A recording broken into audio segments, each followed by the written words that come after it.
Mm.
Yes, I am here, so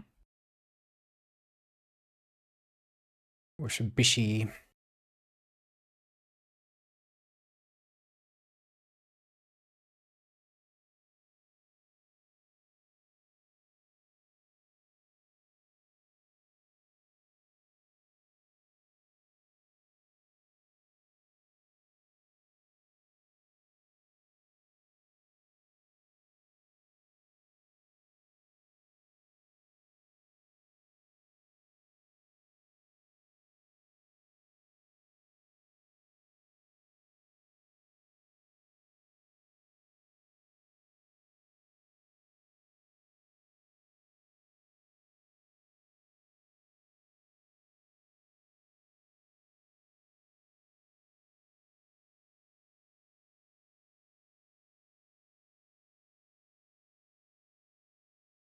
Wait, what?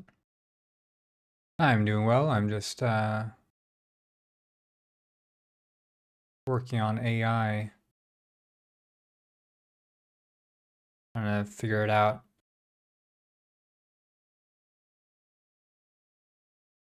Okay, you can convert it.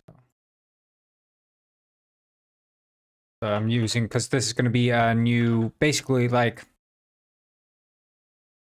the way the AI works, specifically the pathfinding, and this is, it's a small problem in Penguin Heist, but it's going to be a bigger one in Penguin Springs. But basically, every single time an enemy calculates where it's supposed to go, like it says, hey, I'm queuing up a path, and it runs, and it all runs single thread, so it's all like in concurrency, right?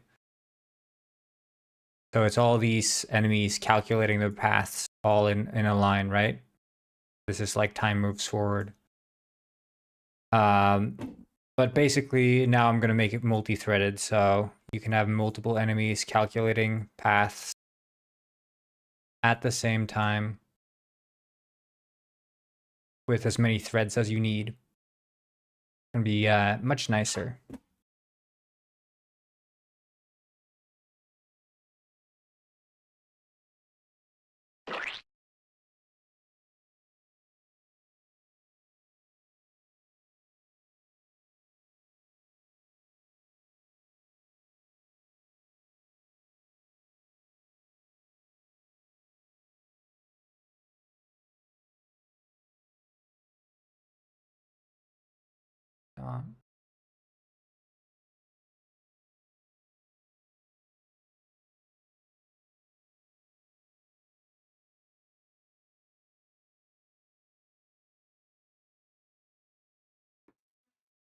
Use the overload that takes right.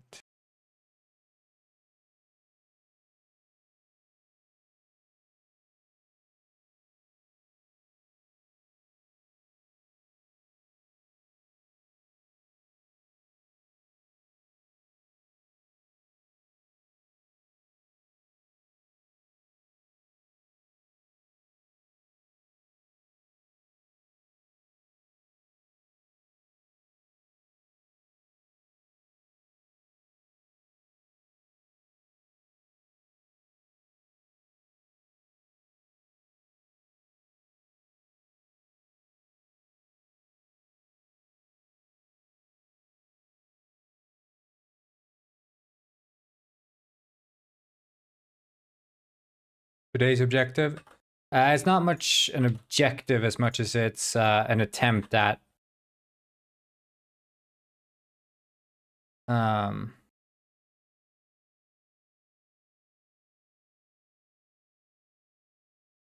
remaking the AI. So we're gonna try to go from having a single-threaded navigation system to a now multi-threaded navigation system. So in traditional Penguin Heist, all the enemies are using Unity's built-in nav mesh system, navigation system, which all basically queues up navigation queries in order. But this means if this takes, 0.1, let's say it takes 0.1 milliseconds or something, this query.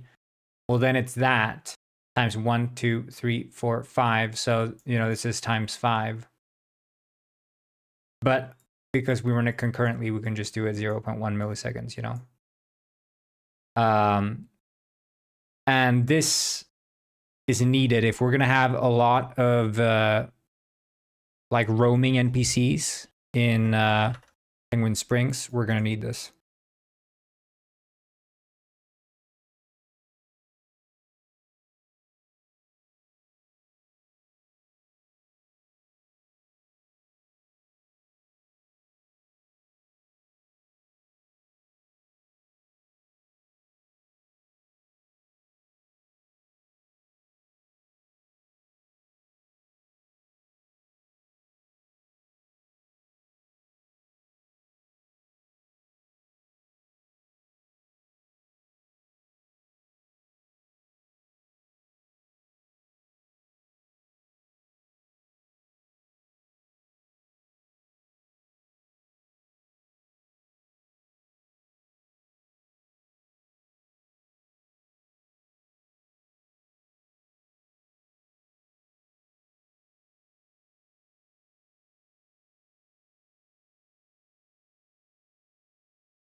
Hmm.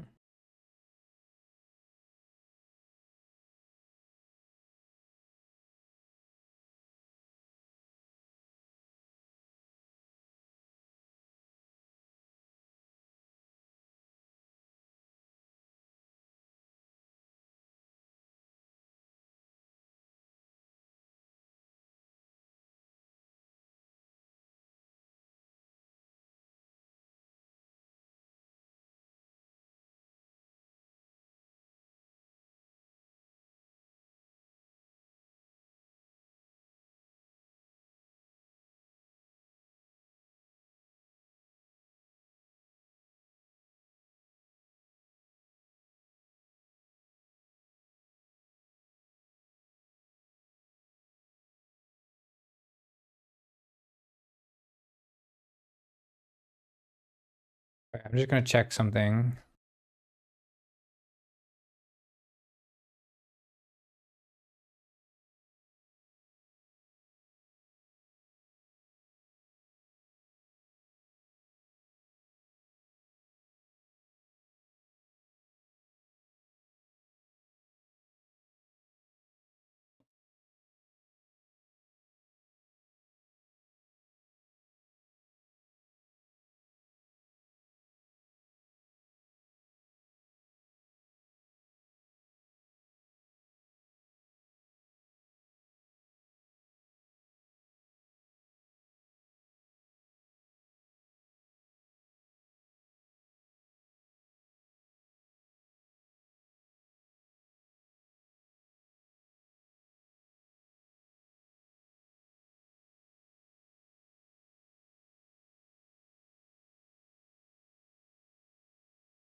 All right. The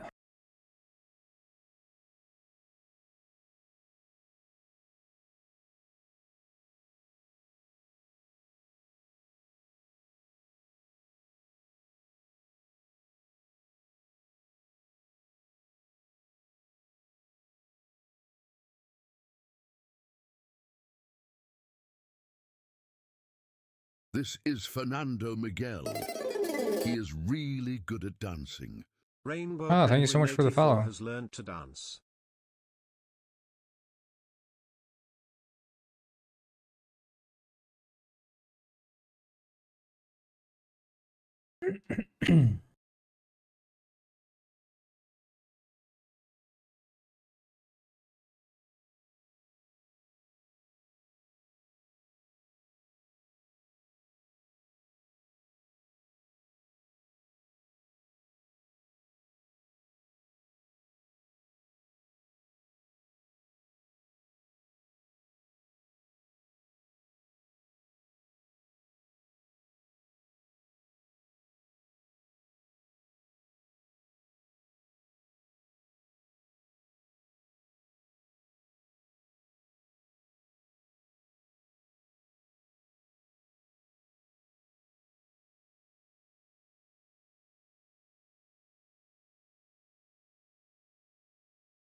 All right. I'm just hello chippy file.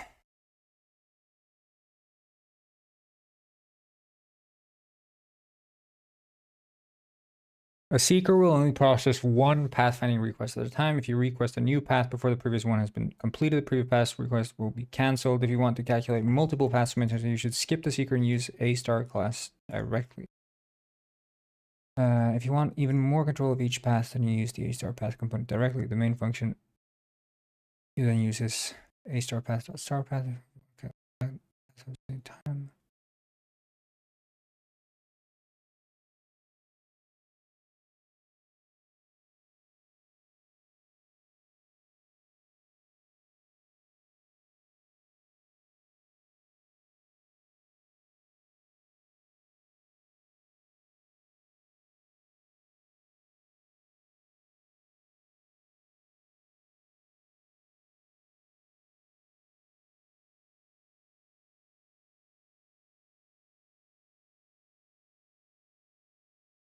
Right, okay.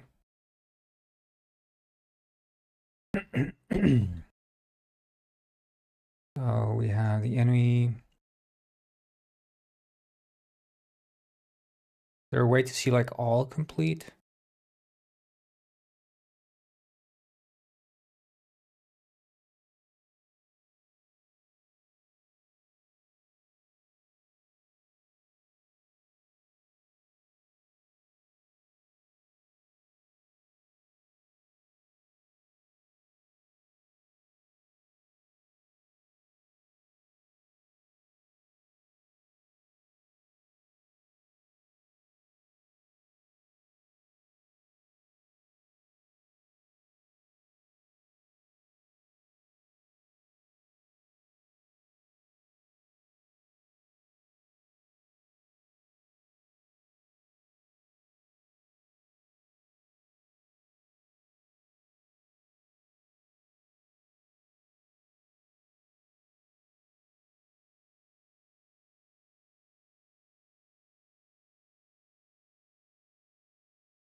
Use.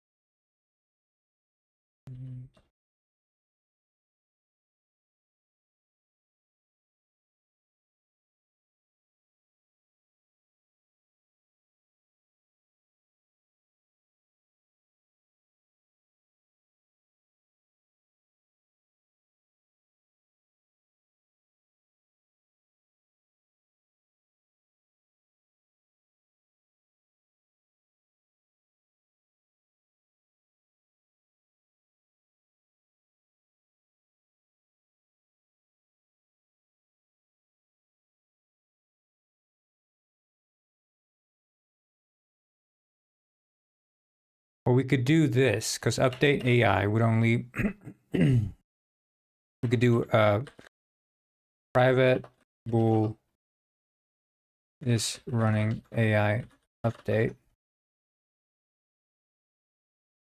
Then we could do this true if is running AI update, then we return.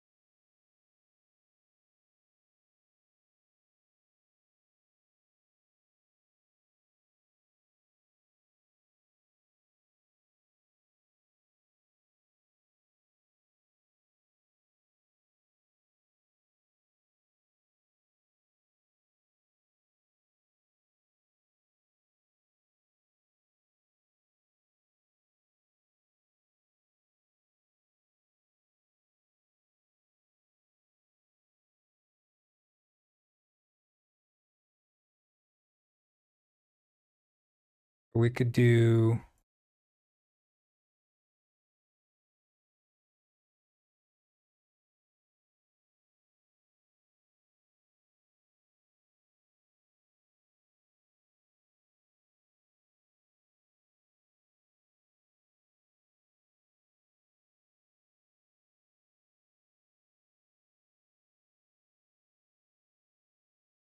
I wonder if you can like await that.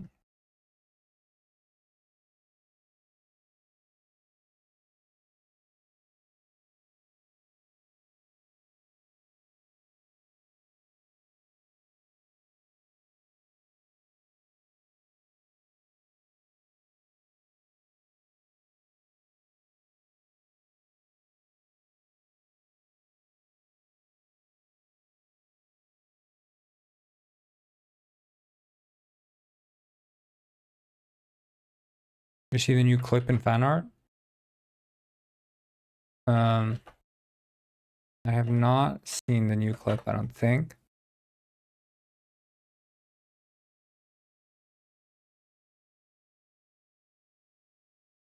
Right, okay.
Let's see the fan art.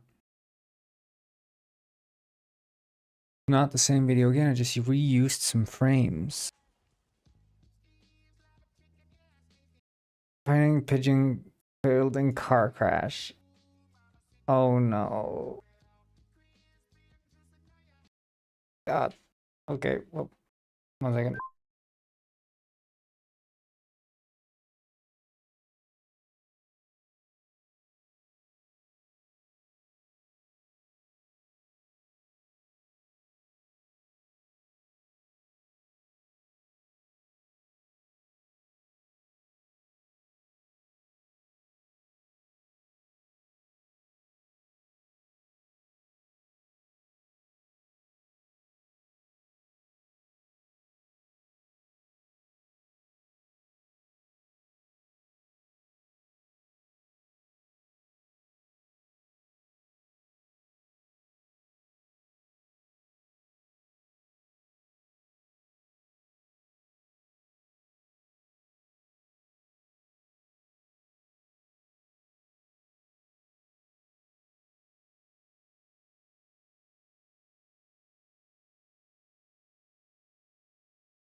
Yeah, that's I don't know, it's like it's beautiful, but it's scary.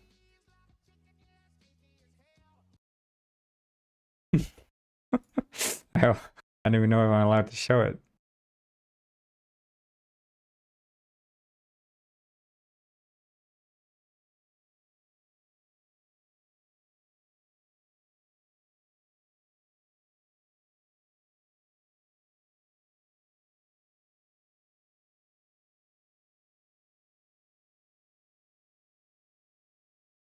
I think we could do this. Take this out.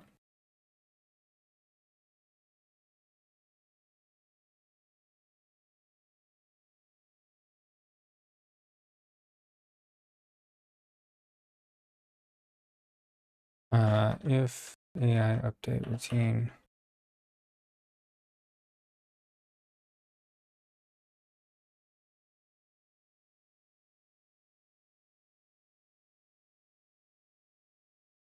Steve's lava chicken. Yeah.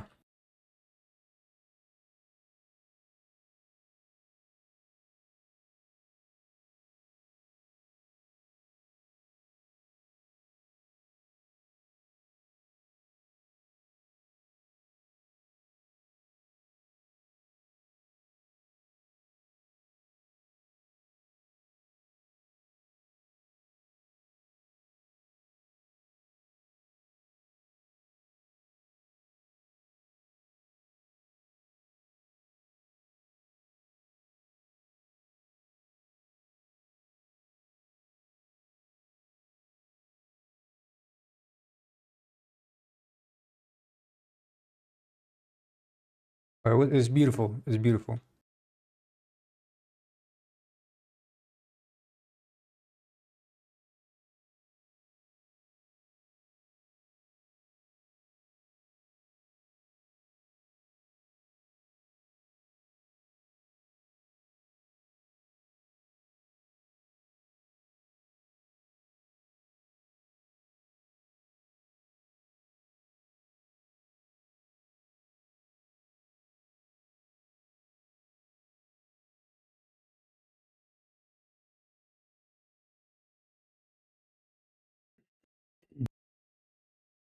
Right, right, right.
E equals our targets. Not game object.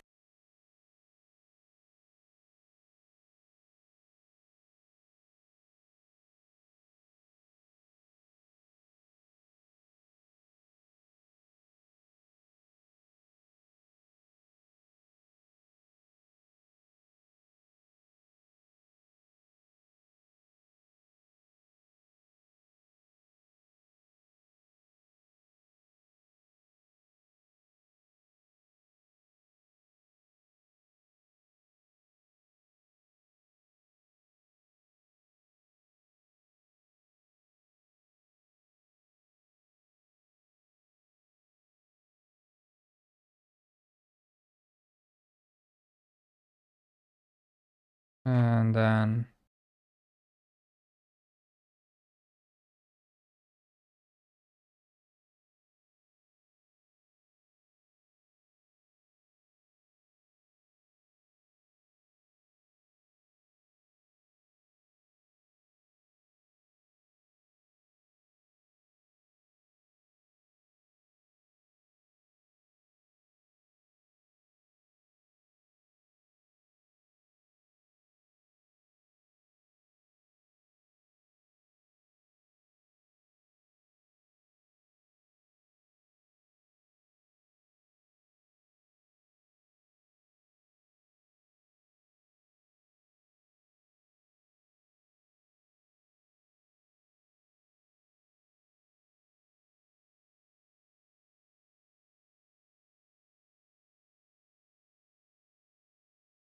Wait, is there like a...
That's the one.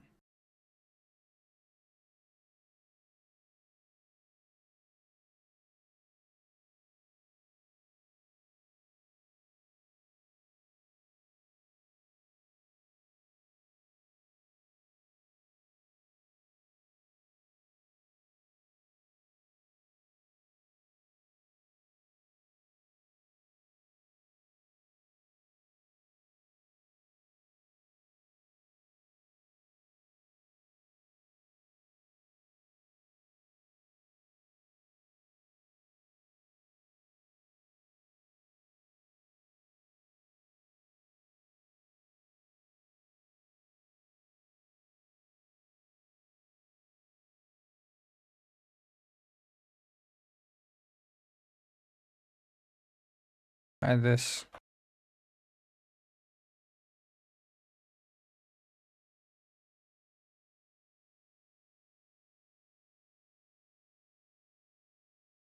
You do not need on path complete.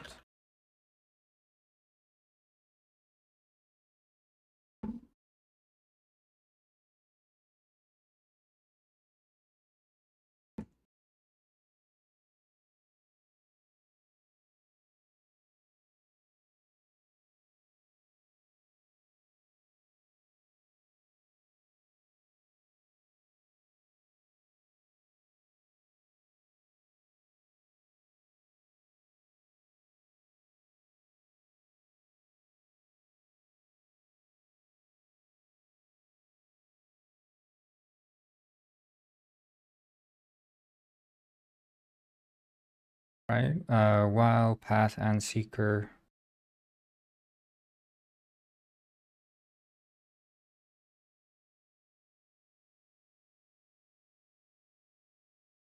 There, set destination. So there we do seeker.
Second.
Most boring? Potentially Robber, but he's both, you know.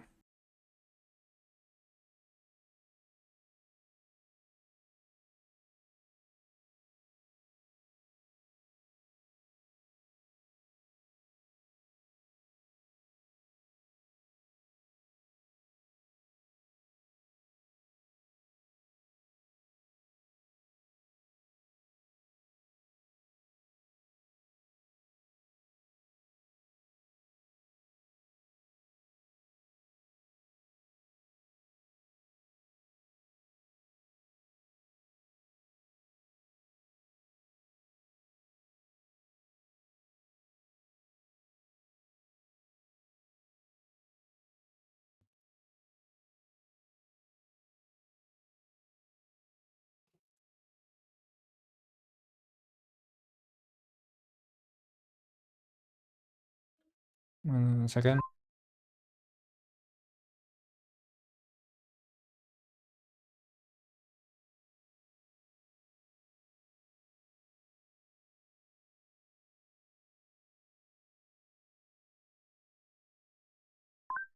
Mhm.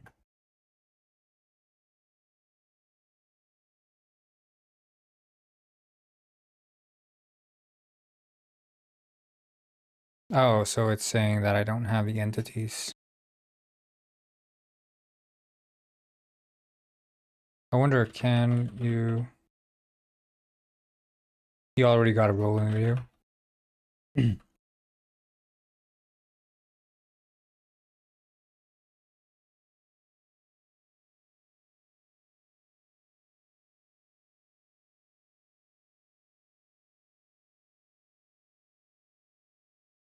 Okay.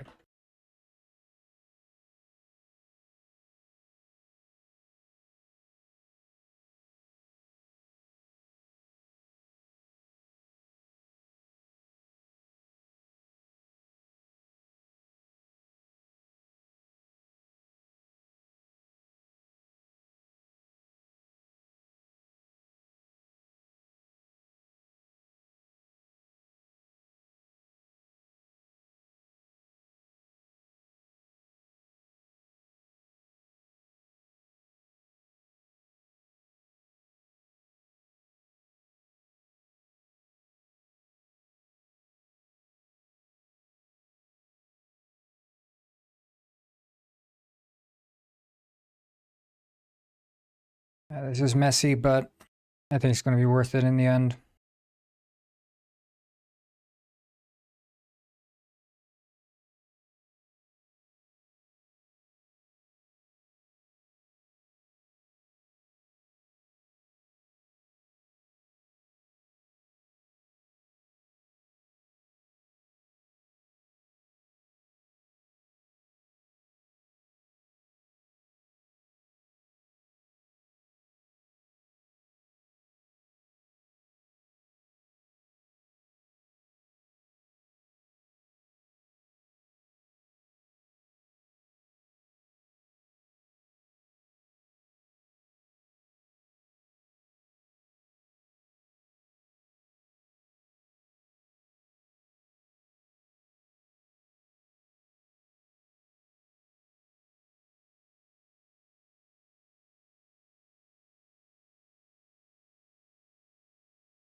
Oh shit.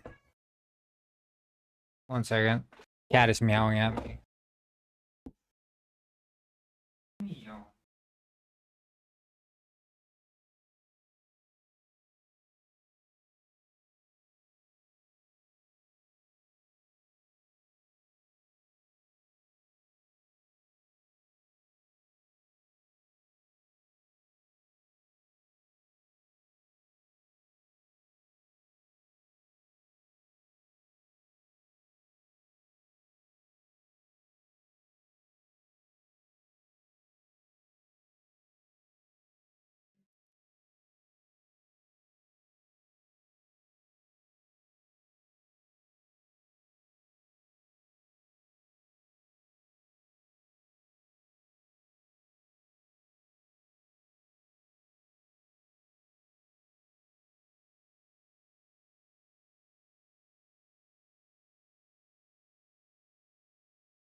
Let's see.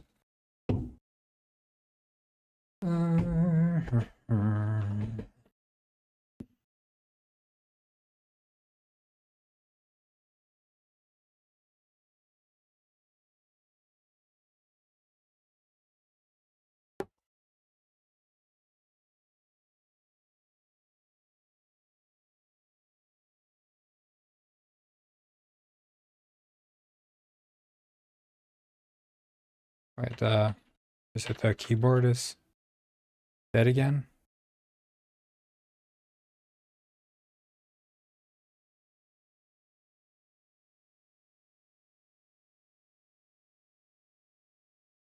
That looks like it.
Right, the ladder traversal shit is.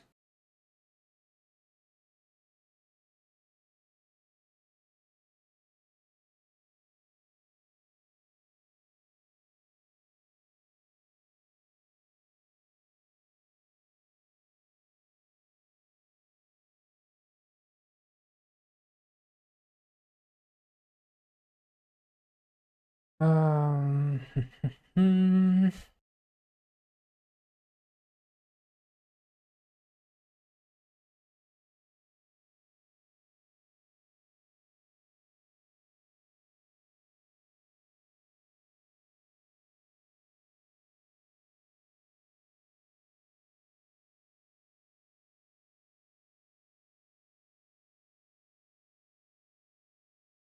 yeah, we'll have to set a to-do.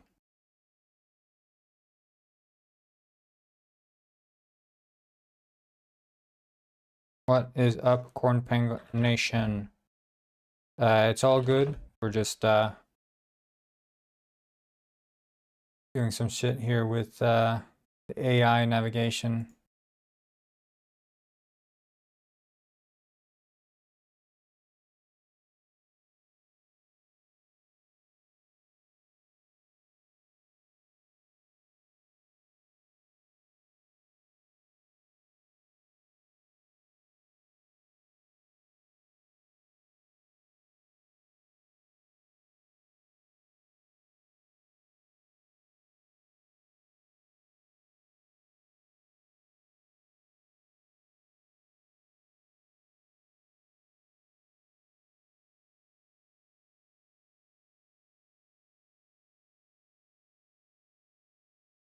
Are you talking nudie to me?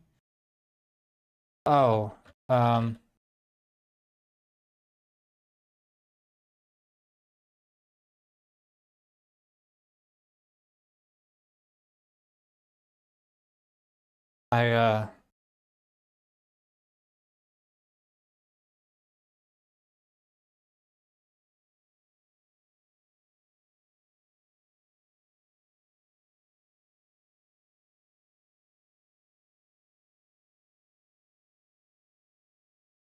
I'm not sure. I set it to null.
They're like get remaining path.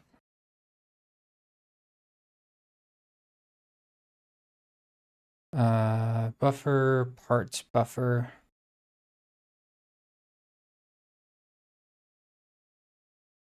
I guess.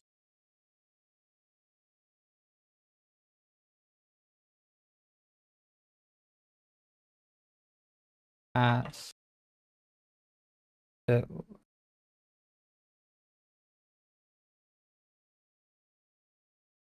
List vector 3.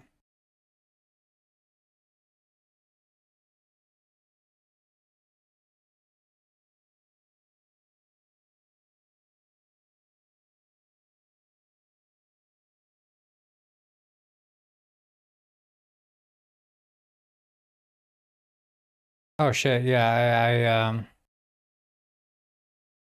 haven't had any music today at all, I guess. Your dark fantasy synth.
And then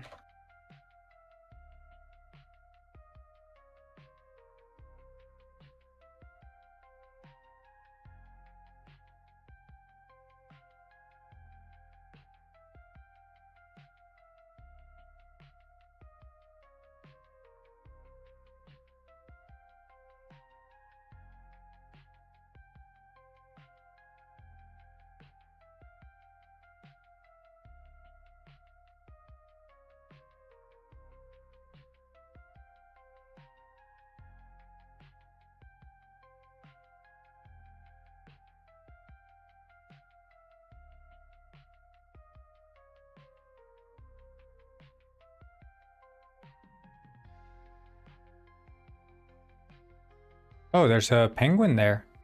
I didn't know that.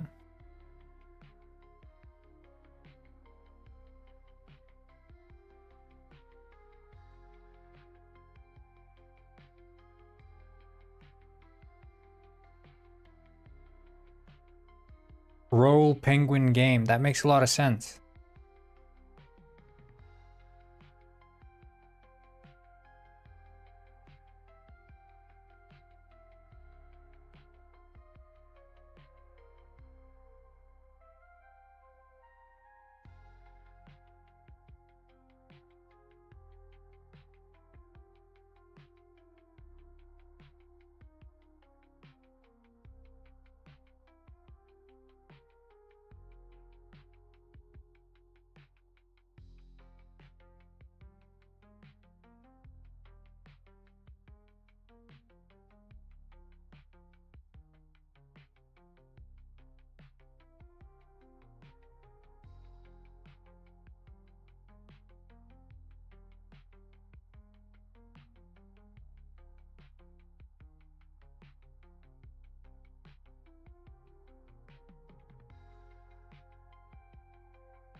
Yeah.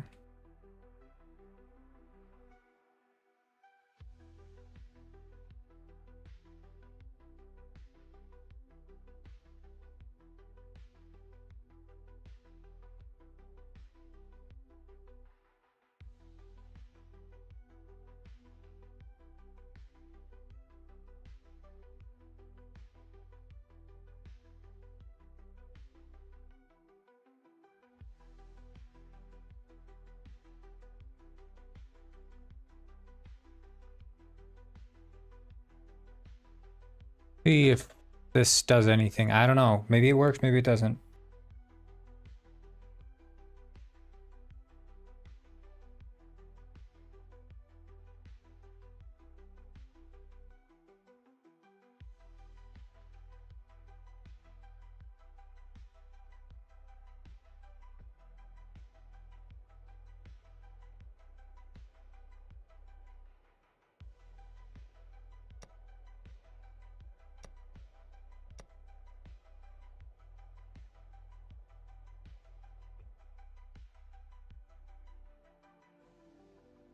My guess is that it won't work, but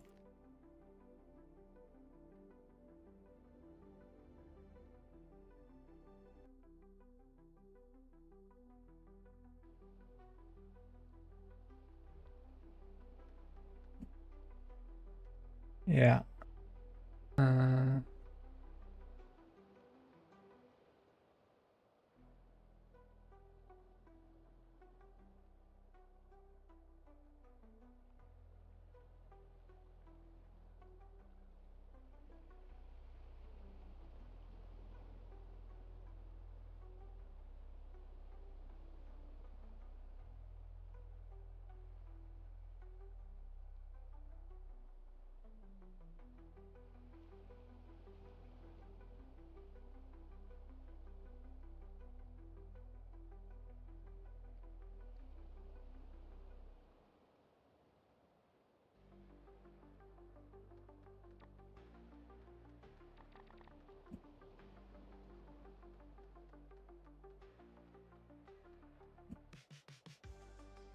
Oh, right. I think I had it set to like auto traverse or some shit.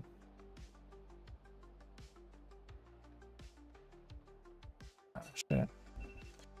Frickin' alarms.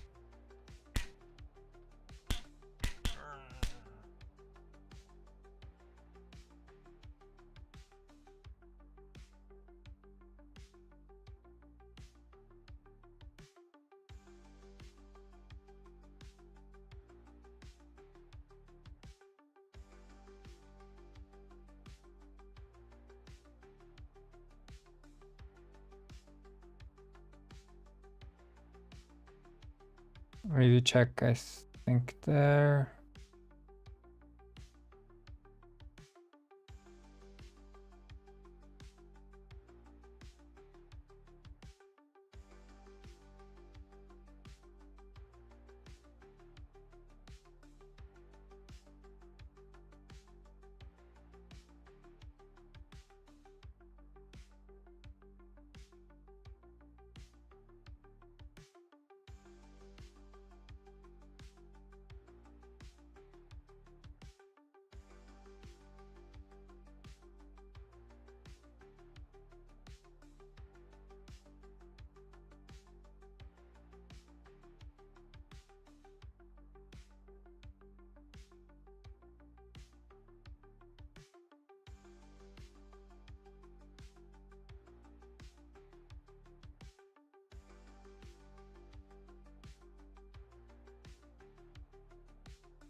See what happens.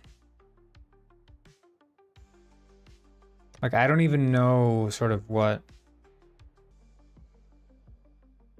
the implications of using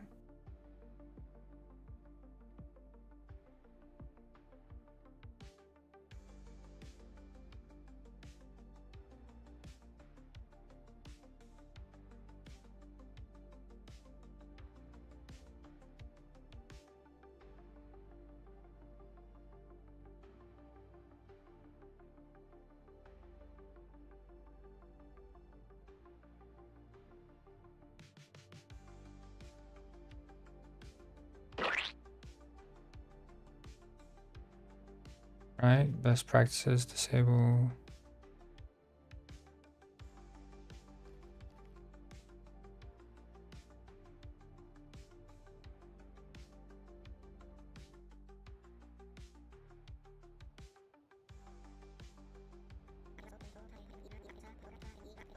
Well, that's not what I'm doing right now, no.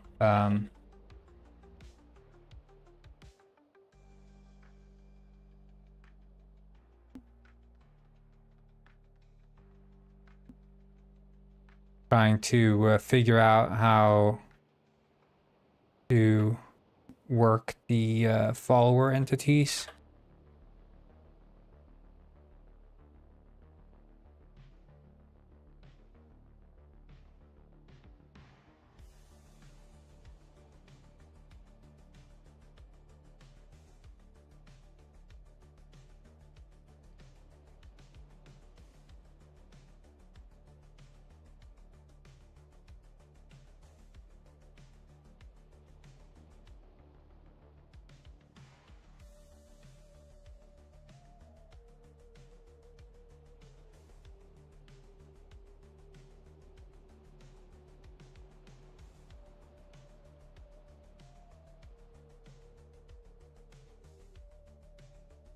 Hmm.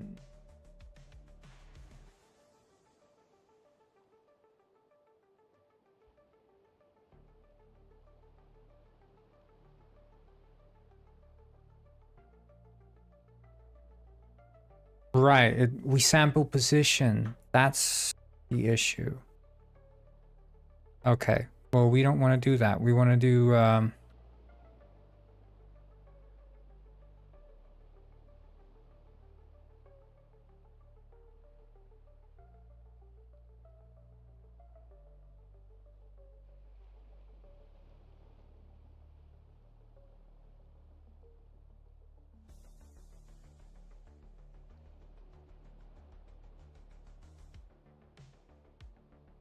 there's player distances, and then we do here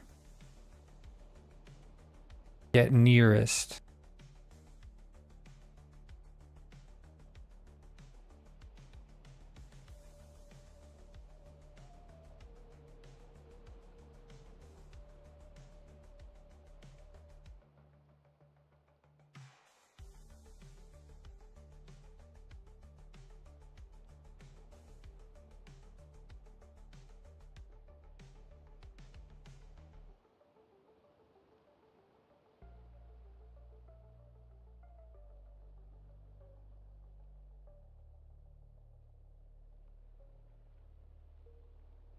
And then we can do var.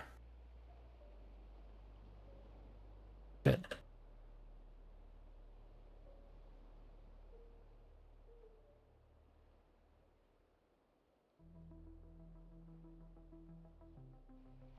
nearest.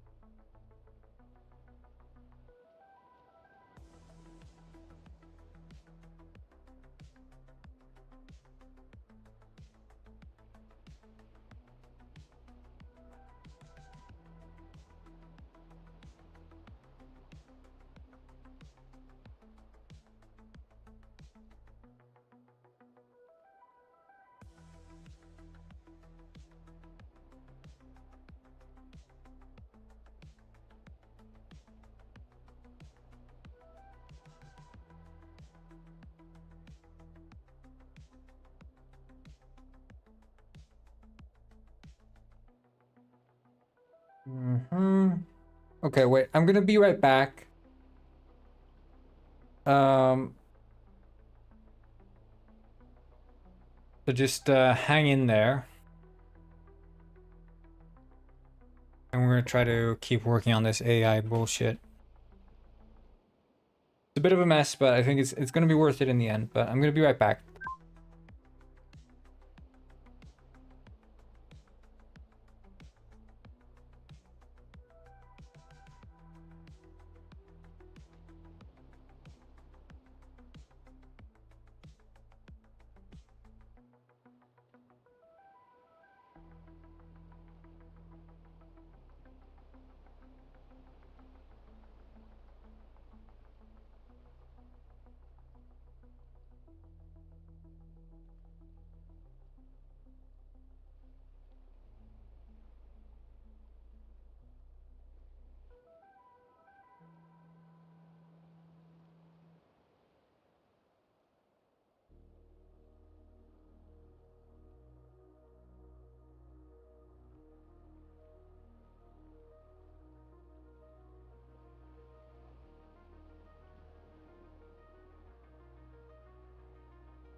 Okay. Back.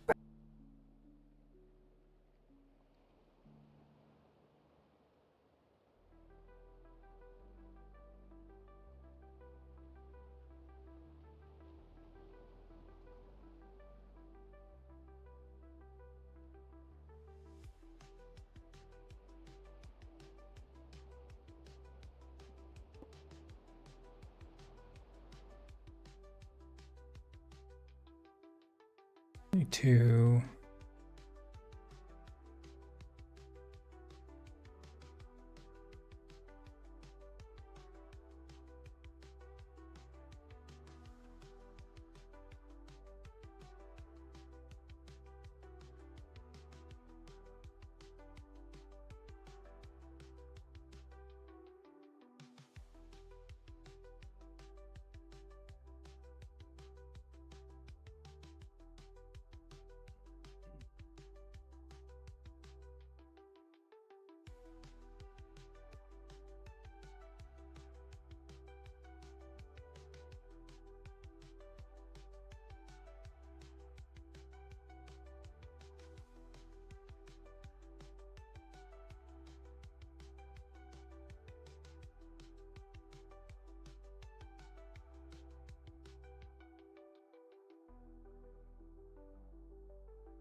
Pretty good, pretty good. I mean, it's hard to say because I'm doing like big changes now, so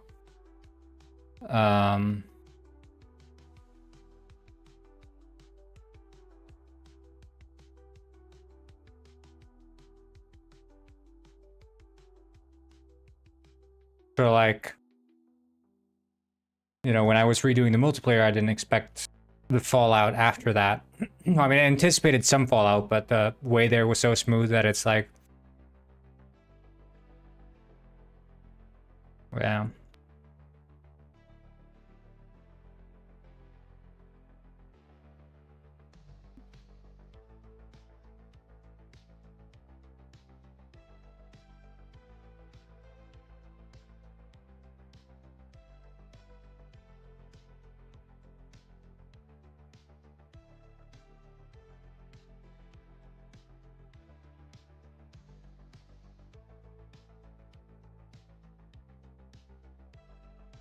Yeah, random patrol is not a thing. Yeah, and I mean, again, this is also something that Penguinize is going to benefit from. So it's all these things that I've been wanting to do for like a long time, but just haven't gotten around to.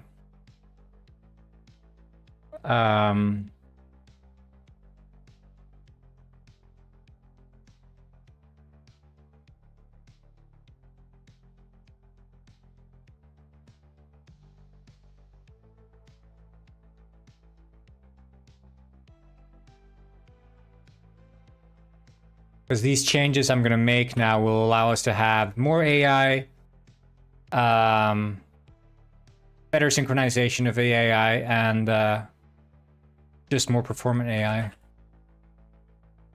I think it's going to be quite nice.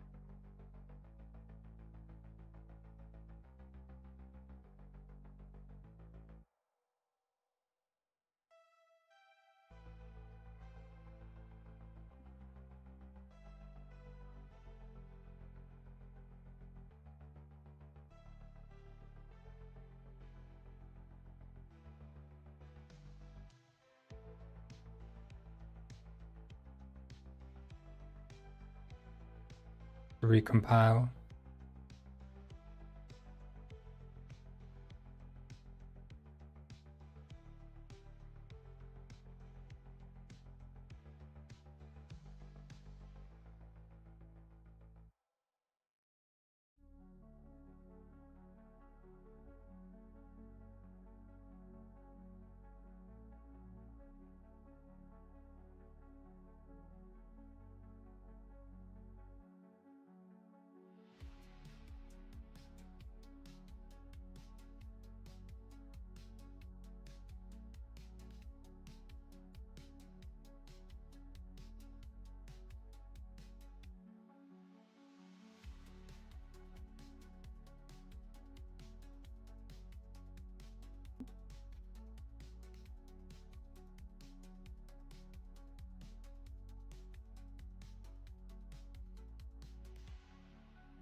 Let's see if anything works.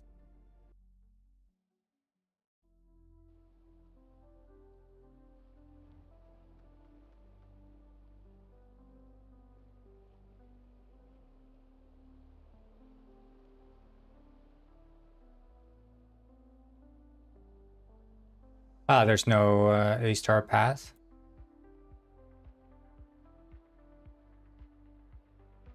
Oh, there is.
Wait.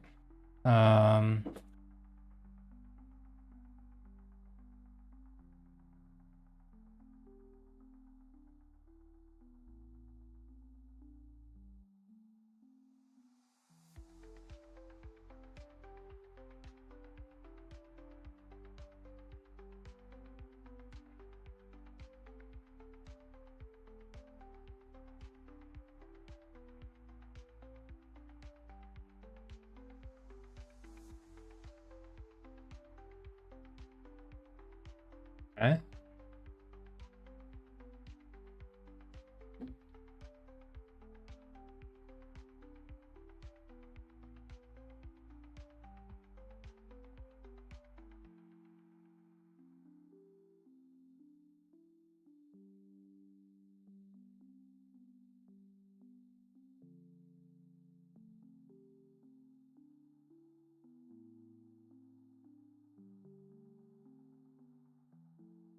They like refresh, re-import maybe.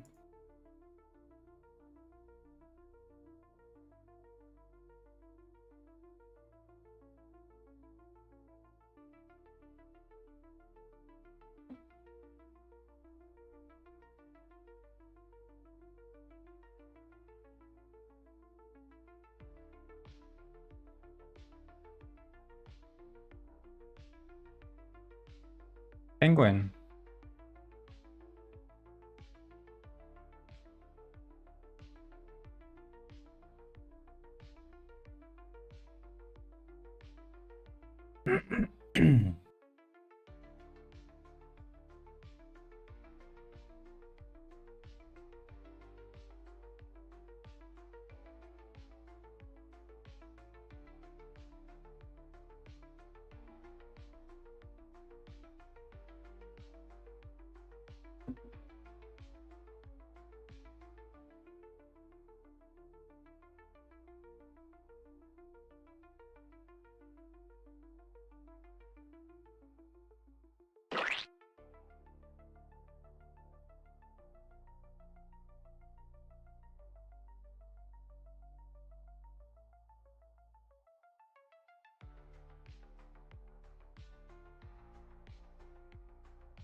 Yeah, what is this?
Okay, just restart.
Alright. No errors now, but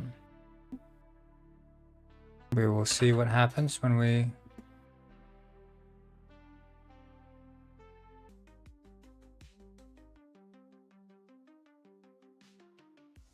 Alright.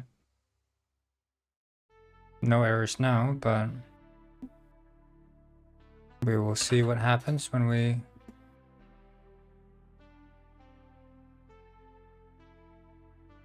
Oh, seems to be working.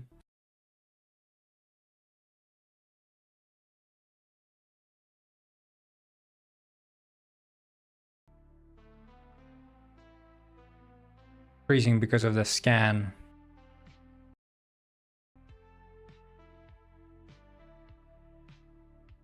There we go. It was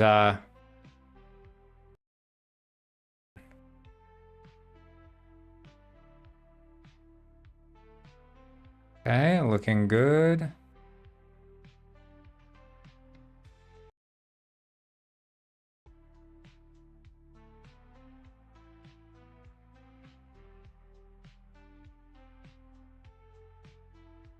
Let this compile.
And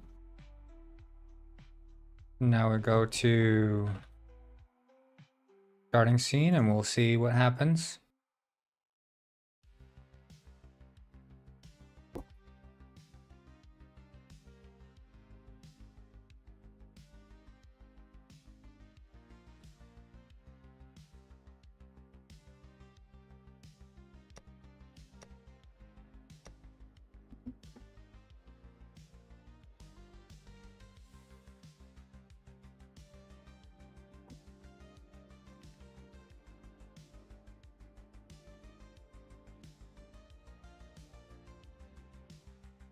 By the way, in 1 week, I will be going to Sweden, and I will not be streaming for about 2 weeks while there.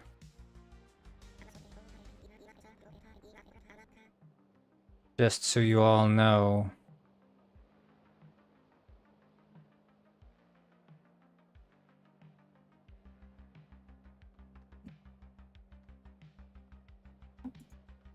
Okay, no errors at least.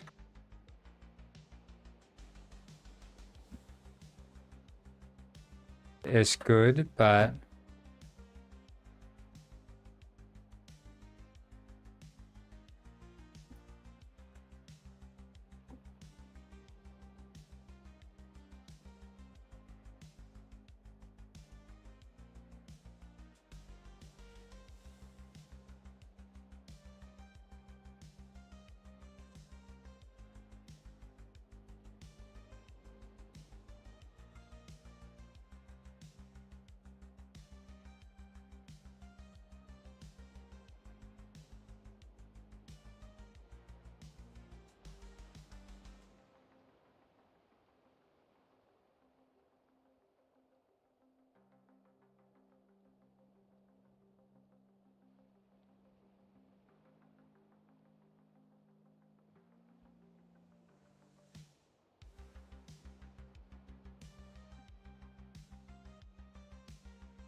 yeah, sad guys, but we'll see. Maybe I will try to stream from my laptop. We'll see, because the thing is, we're running Starlink out there. So maybe I can squeeze in a stream, but even then, you know, it's going to be scuffed as frick, and I won't be a Corngwin as you know me. It will be a different streaming setup, but we'll see. Maybe I can work something out. Yeah, visiting family.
While if it just walks by my house, yeah.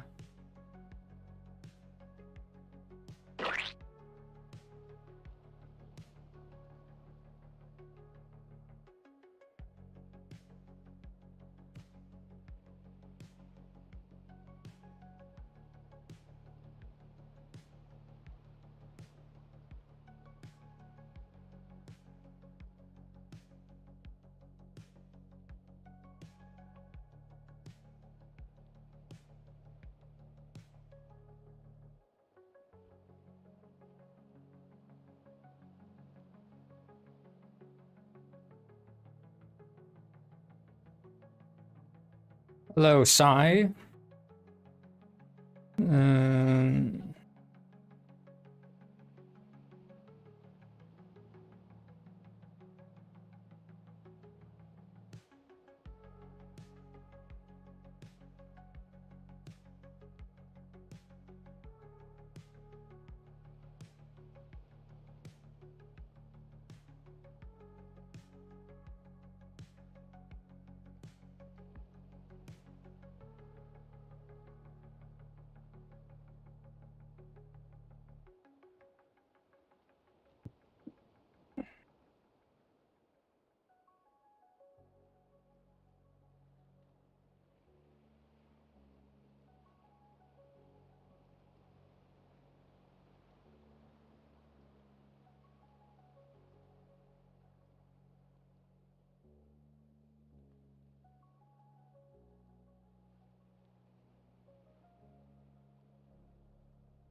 Going well, going well.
Like, is that max speed equals 0?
I don't know if this is going to do anything, but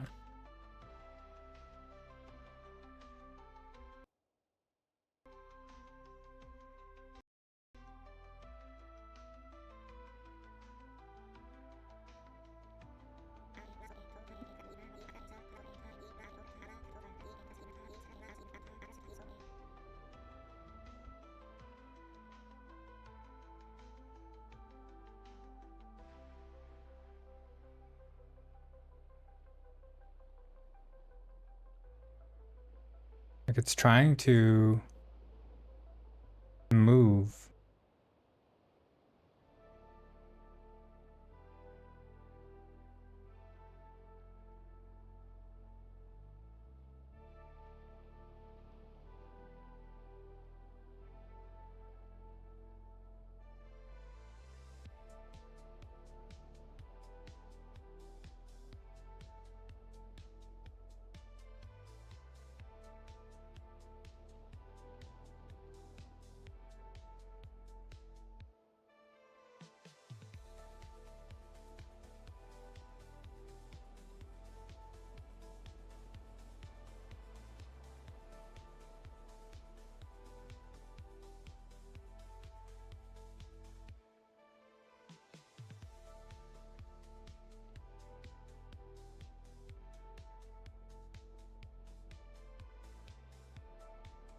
Like if I do that,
right?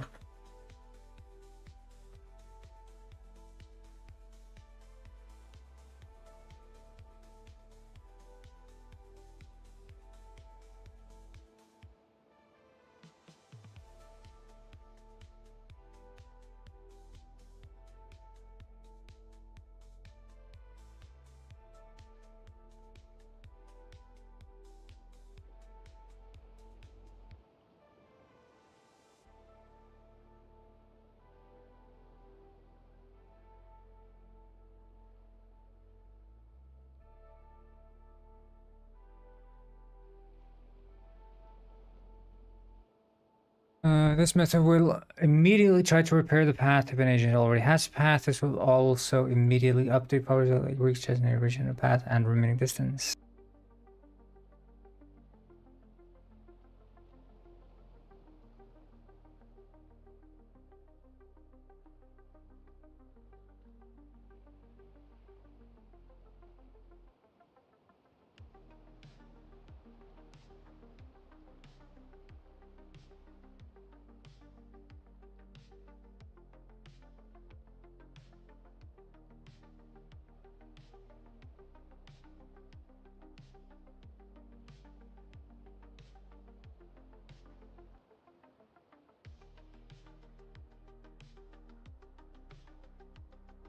Let's see, like has agent.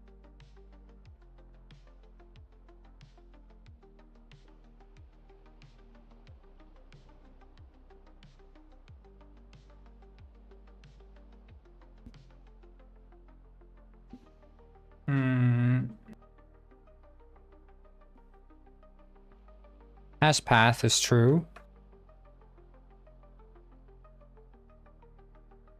Okay.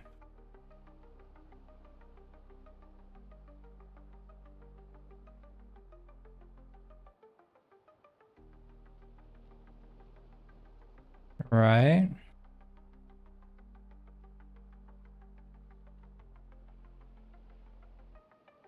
Hmm.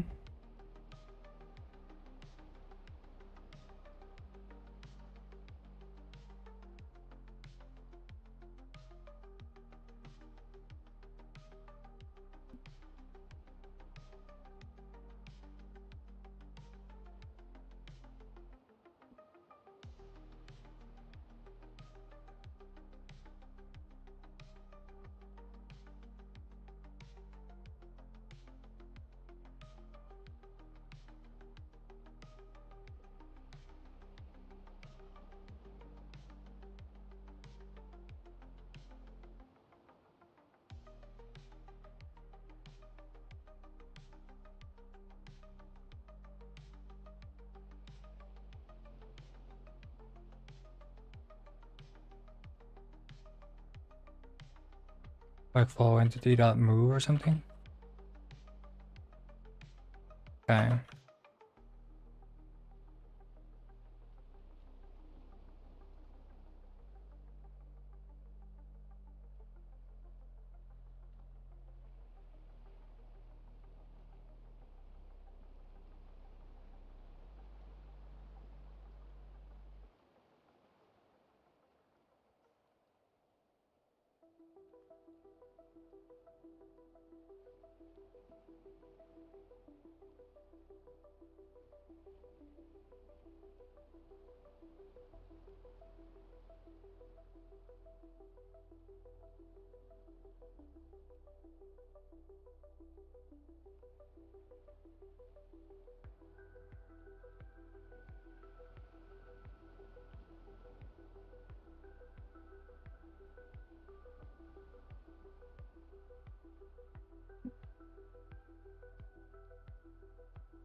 Wait, is it not even running that?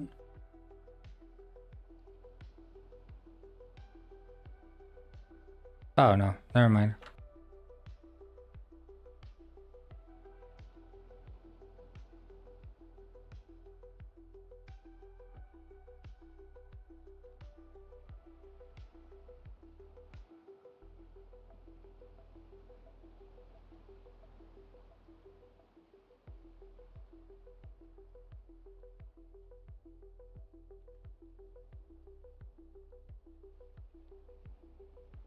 That someone is reliable.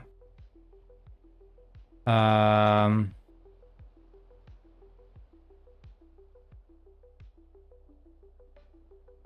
don't know.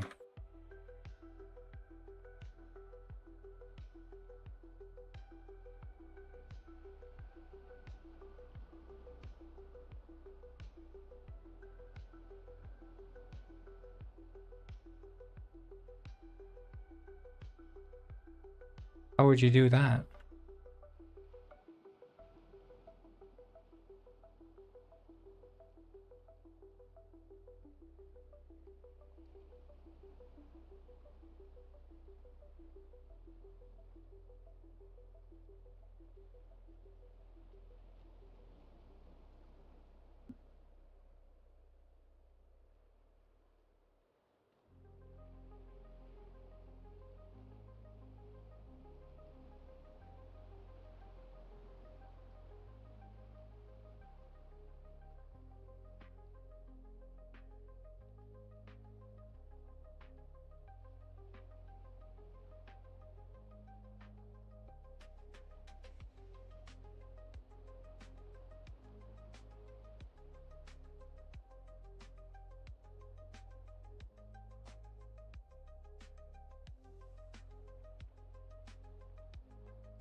Seeing here what's happening.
So the path ending.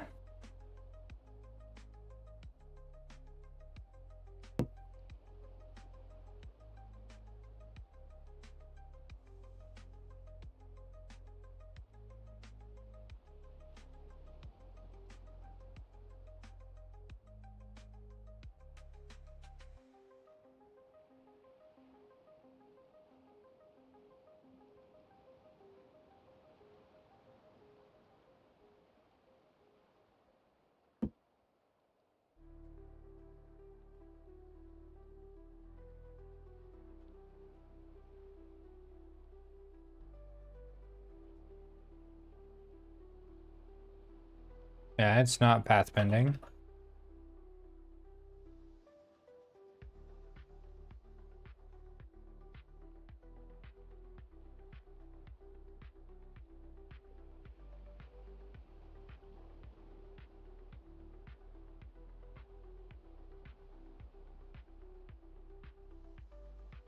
Wait, so follower entity dot path remaining distance infinity.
Mm-hmm.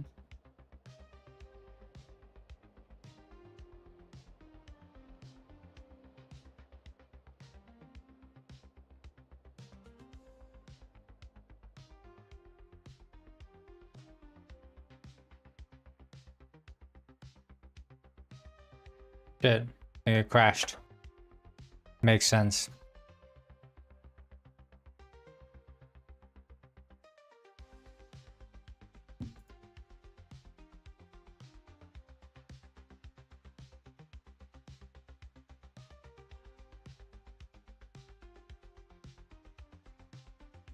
Wait, what's a...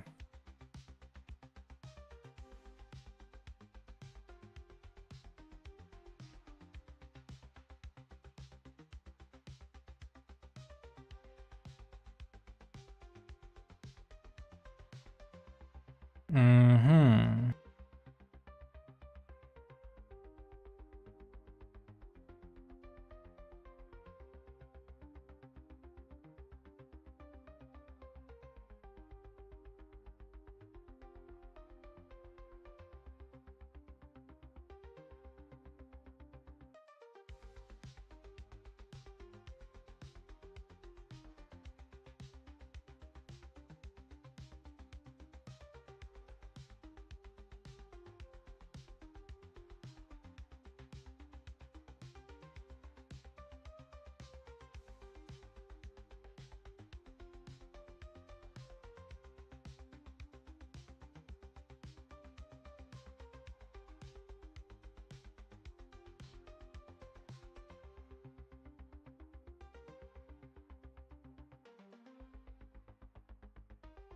I wonder if you can set like follower entity dot.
See.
Okay.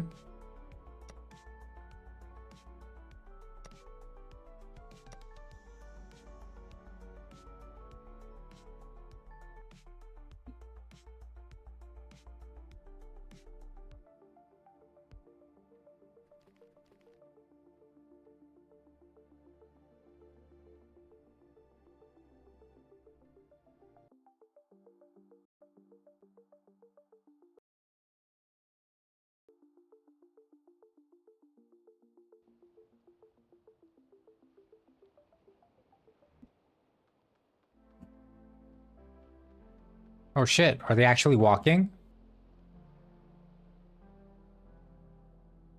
Holy shit. It's actually working. Holy shit. They're walking. They're walking.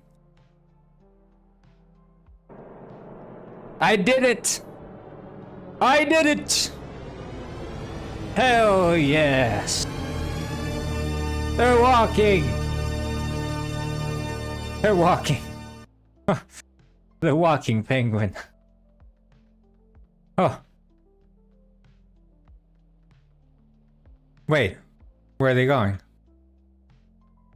Where are you going? No, you're not. Wait. You're not supposed to go. Where are you going? What? You're not. Where you? What do you? Wait. No. It's not. Where are they?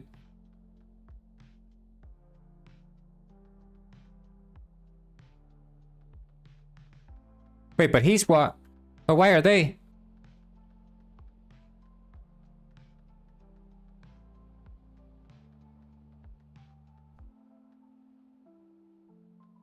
What are you guys up to?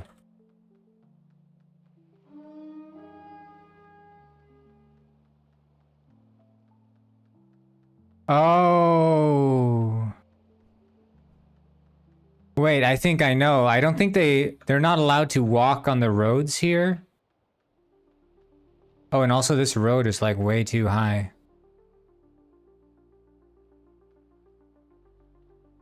No, but I sort of get what's going on here. I think the problem is that this road is not like okay to walk on. So they're like, we're just not gonna do it, I think.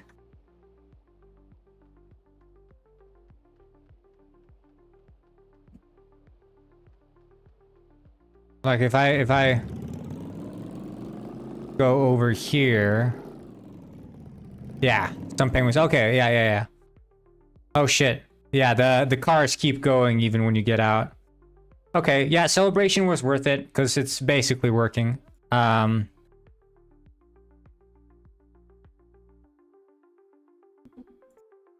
Let's just say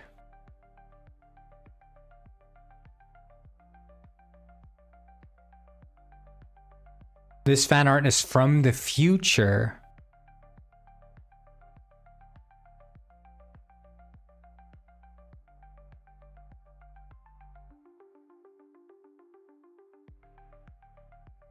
Interesting.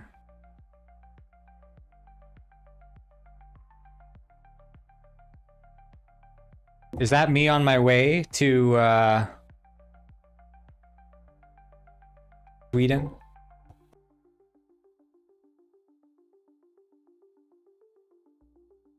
Okay, springs. But basically I have to like remake all the definitions of the AI in the normal levels too, but shouldn't be too much of a struggle, I don't think. But yeah, so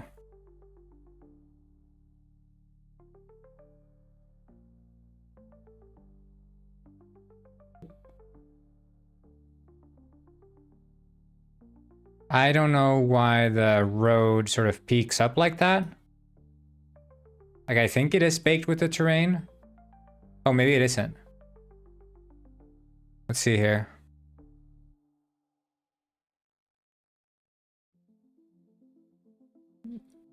Is it still floating? No, that looks better.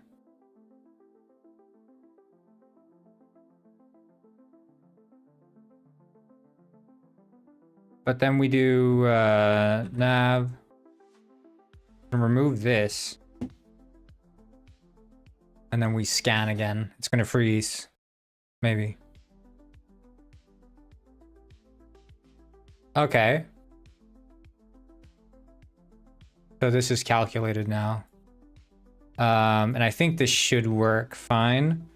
But yeah, the problem is that some of these AI fellas, because it's costly to go over here, I think they took. But I need to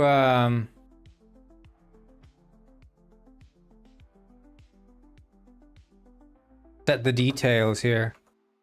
How is Road to PP going? It's Road to PS now, Penguin Springs, and it's going really well, I'd say. We've switched to, we're no longer using Unity's nav mesh, we're using A-Star, which is such a shitty name. Shitty name for a pathfinding asset.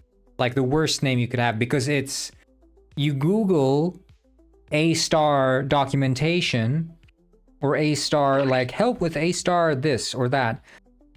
And obviously, since A-Star is a freaking pathfinding algorithm and not the name of the asset, like the name of the asset is the name of the pathfinding algorithm. It's like, imagine you have a program that's supposed to help you with multiplication, and you call the program multiplication. Okay, so I Google how to use multiplication, and what shows up, well, it's not the application, it's like freaking generalized ideas on how to solve multiplication problems. So that's ass. That's the only bad thing about the asset. But other than that, good asset. Love it.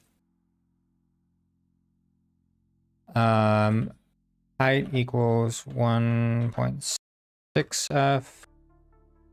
Radius 0.3f.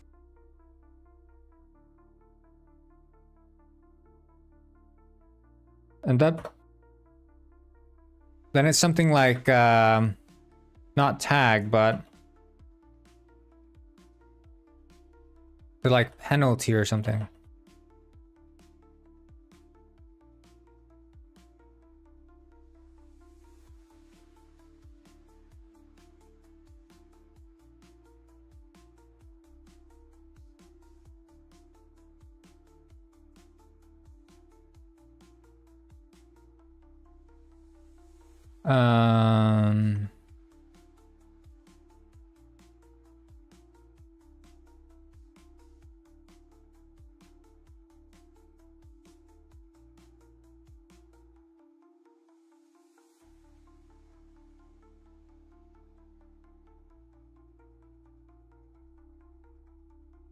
Yeah, and I think that's very solid. Then that's why I'm saying, if you freaking just make a text RPG or whatever in Python, you can, I mean, it completely removes the entire game engine layer, and all you're doing is working with text.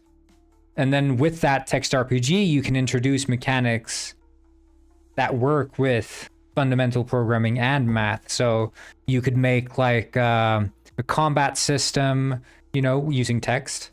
You could make a data structure to maintain a map, so you're working with like 2D arrays now. You can make like a save system. You can do all these basic things, and you're just doing it in pure code.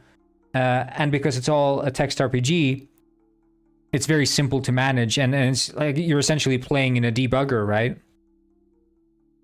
You can ignore the entire sort of visuals of it to a degree, but text RPGs, I love working with text RPGs, and especially when it comes as like a programming exercise.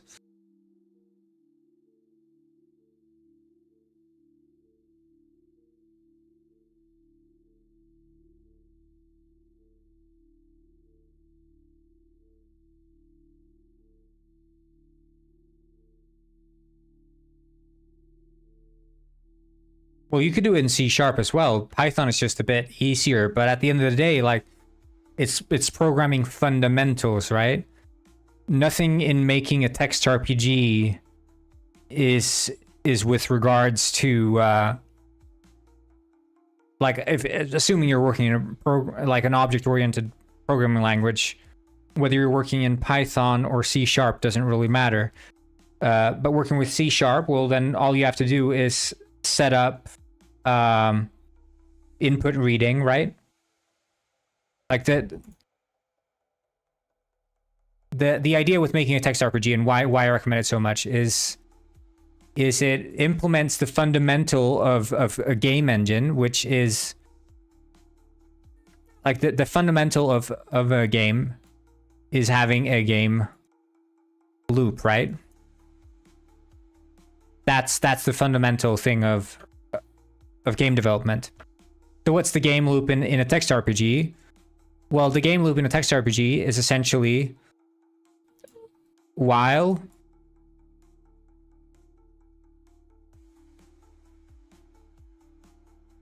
read input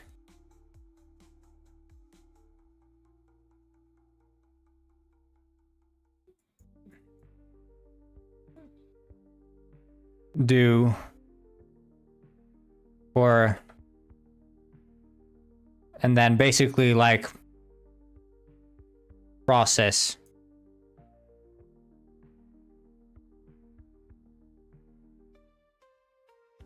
input, right? That's it. So you read input and you process it and you wait for the input. So the while is just awaiting the input, and then once the input has been read, you execute some action based on that input. So the player types walk north. Okay, then you interpret that into an action, such as moving up one axis in the 2D array you've got. So like, for example, here you could define a 2D array, which you should be familiar with. So let's say you have a 1, 2, 1, 3, 1, 0. So these numbers, for example, could be hard-coded numbers that you've typed in that could define like what sort of tile is this. It could be randomly generated as well. But let's just say, for example, that a 1 is a tile with an enemy, a 2 is a tile with a treasure, a 0 is an empty tile, a 3 is a tile with a boss or something. So if the player is here and they type move north, they'd move up to tile 2, which is, you know, an index in your 2D array. And it's like that alone is a game, right? Just moving around in a 2D array and having random things happen to you. And then you could add like a random element. So you type move north, and then the game says you moved north. You discovered a chest. And then would you like to open the chest? And you can type yes, no. You type yes. You open the chest, and then you execute a random algorithm that does like a, you know, with this percentage chance there's like good loot, this percentage chance it like damages you or something. And you're like, you open the chest, it's a trap chest. You take 1 health point damage. And that all of a sudden, I mean, it's all very simple things, but it's all working with that sort of, you're developing a game, developing mechanics, working with different data structures, you're working with the loop.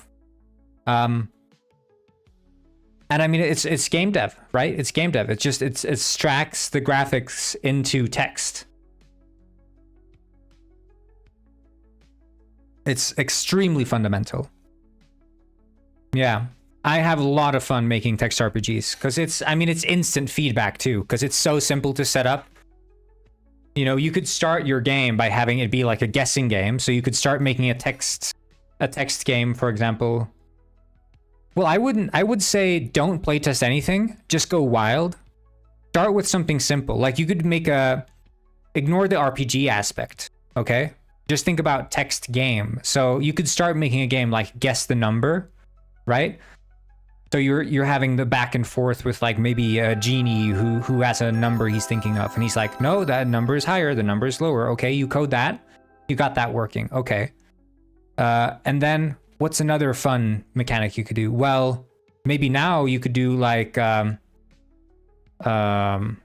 combat system instead. So instead of just guessing numbers, it's now a combat system.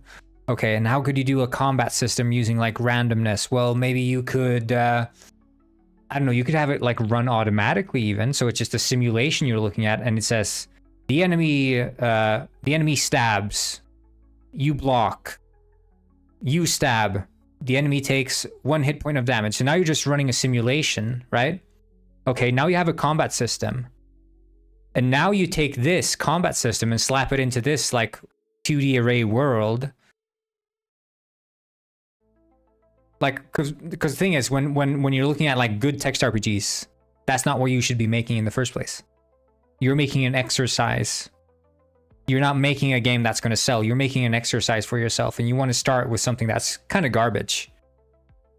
But I like having sort of when I make text RPGs, my idea goes, I generate a grid. And this is not being rendered, by the way. This is just stored in memory in a 2D array. So I generate a grid. And this grid is like the world map. And then I generate random data points for what each of these grid indexes should contain. So I think of like, okay, treasure chest, that's a fun one. Maybe a trap, maybe an enemy, maybe a new weapon, whatever, okay? So I think of these different things. And then I implement all those systems. So I implement combat, okay? And then I'm like, okay, should combat be player controlled or should it just be automatically simulated? Well, if it's automatically simulated, you might want to add some flair text for like the different attacks that the enemy could do against you and the different attacks you could do against them. For treasure chests, do you want to introduce randomness or do they always give the same loot? For weapons, do they change the text in the combat or do they just upgrade stats? Whatever. And then you implement like basic commands. So maybe you have like an inventory command which lists like, oh, these are the items you have in your inventory. Maybe you do like a move command. So move X, which is like, do you move north, move south, move west, move east? So if the player is here, you move north. Well, now you're here. Move west, move south, move east. So that's the move command. Well, maybe now you have like open, and then you could introduce. So it's not just treasure chests, because this introduced like a level of parsing on your end. So you could have like treasure crates, treasure chests, treasure, I don't know, whatever. So you could have like open X, which is like, is it chest? So you could be like open chest slash crate. So if the player finds a chest and types open crate, then it's like, no, there is no crate here. You can't open that. You could do all these sorts of exercises for yourself to, you know, whatever. But you could start with like ignoring the grid completely and just have random things happen to the player, right? So you could generate just a list of events. So instead of having this 2D array concept, you could just have a list. So maybe at the start of the game, you generate like a 1, a 0, a 2, a 1, a 3. And then the game consists now, from start to finish, making your way through like a dungeon. Maybe that's the game. So you start at 1. And what does 1 mean? Well, in this case, 1 could be an enemy. So the first thing you do in the dungeon is bump into an enemy. You have to defeat the enemy, and then you move into 0. And 0 is nothing happens. And maybe on a nothing square, you could like drink health potions or whatever. Okay. Then you move on to 2. 2 means the treasure chests. And then you open that. And then you get to the end. 3, which is like exit, right? Or whatever. 3, exit. And then at the end of this, you just tally up the score of like what loot did the player find on the way or something. And then that becomes your high score. right? You can do it like so much with this. And you don't even have to be that creative. It's like, just think of something simple and just chuck it in there. Like either take this approach where it's like the player has autonomy and gets to explore in any direction they want. That could be a bit difficult, but I think the easiest way to do this is do this. Generate a list of like numbers. Have the numbers represent different events and then implement all of those events. So the player participates in event 1, which could be like a combat with enemy. Iterate through that. Then it moves on to event 0, 2, 1, and 3, and so on. Could be fun. Because then you get that sort of RPG aspect into it where it's like you can care about stats and stuff. But it's also like a game because you can have like a high score for like how much gold did you get from the enemies. And maybe you could do this like infinitely, right? So instead of having it end here, imagine this. Instead of ending on 3, 3 is an exit, but you get the option to continue. So like 3 is an exit, but you can continue as long as you want into infinity to try to get the highest score possible. And then you occasionally get like these optional exits, and then that's when it saves your score. That's also something. So it's like almost like a roguelike in a sense. So you're like doing runs and then you get like an out. Could also be fun. But it's all handed through text, and you can go as wild as you want or as simple as you want.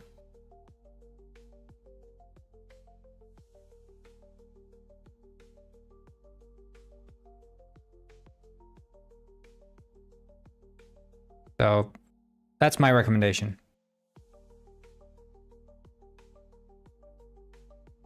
I'm the number one hyper of the text RPGs.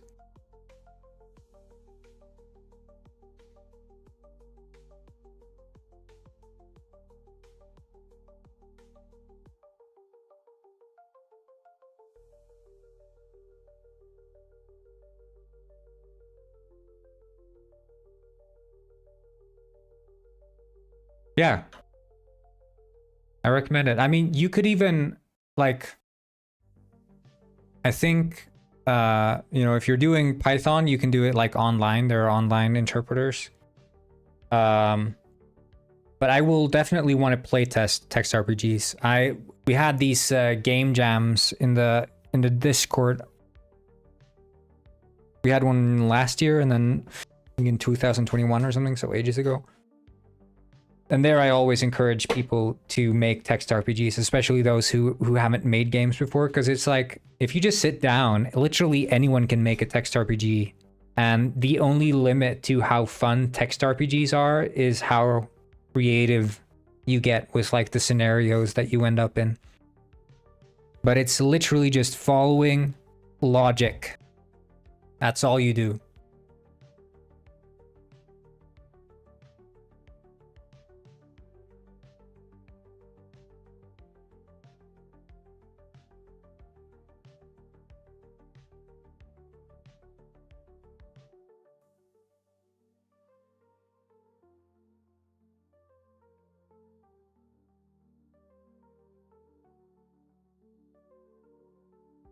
Oh, you can just do !!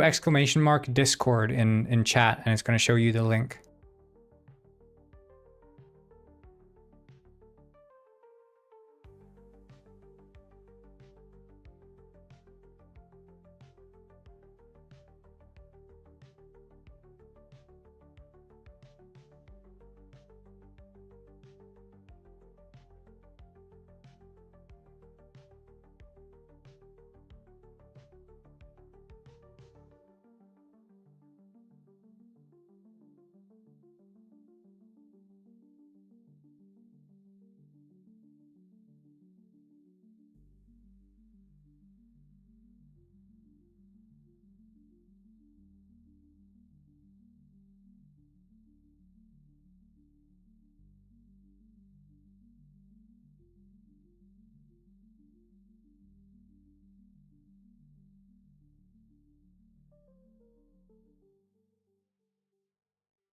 There, tag penalty.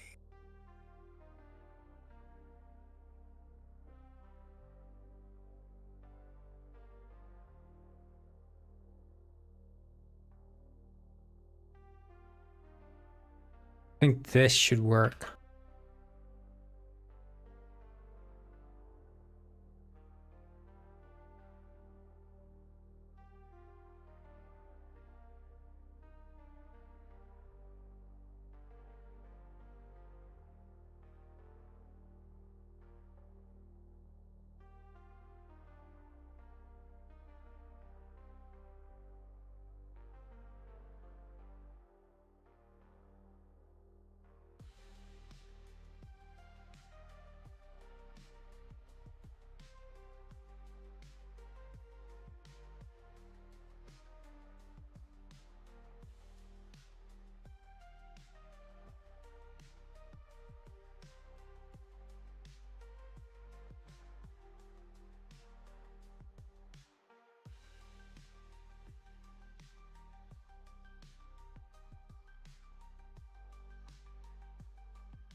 There, I think this should block.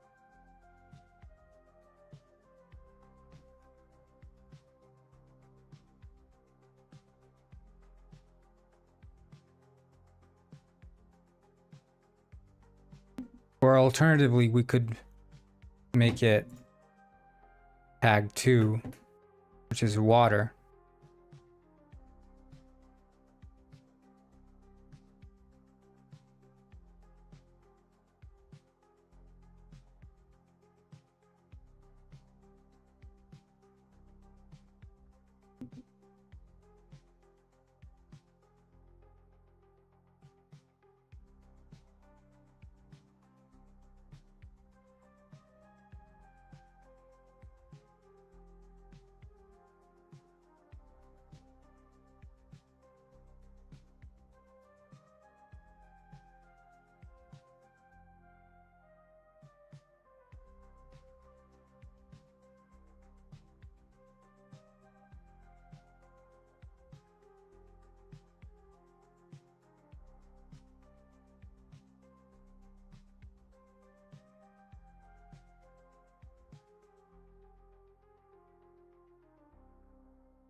Okay, looks good.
Did I select the right map? Shit.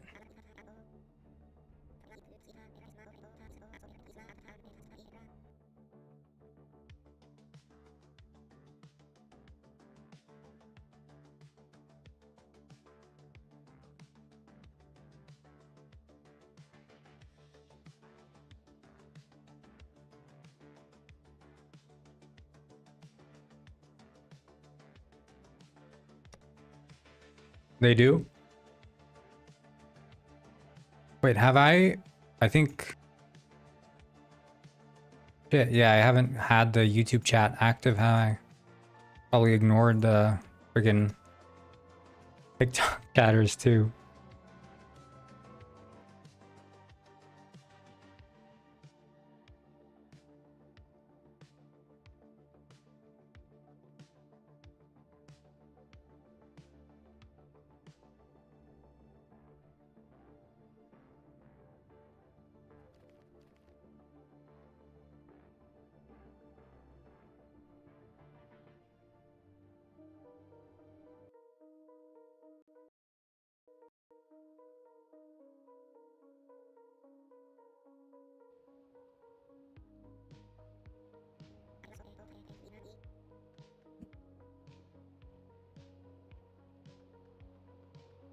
Right, let's see.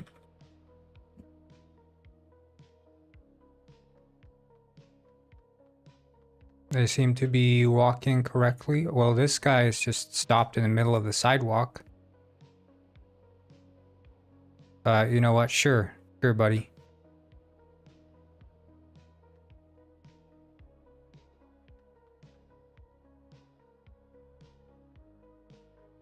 Oh, yeah, okay. Well, I just enabled them again, so they should be working now. For those of you who are on TikTok or YouTube. Yeah, I'm sorry about that, Legionary. I have this plugin for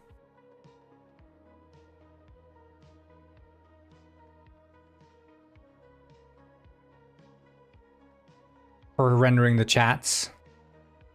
Sometimes it's a bit wonky.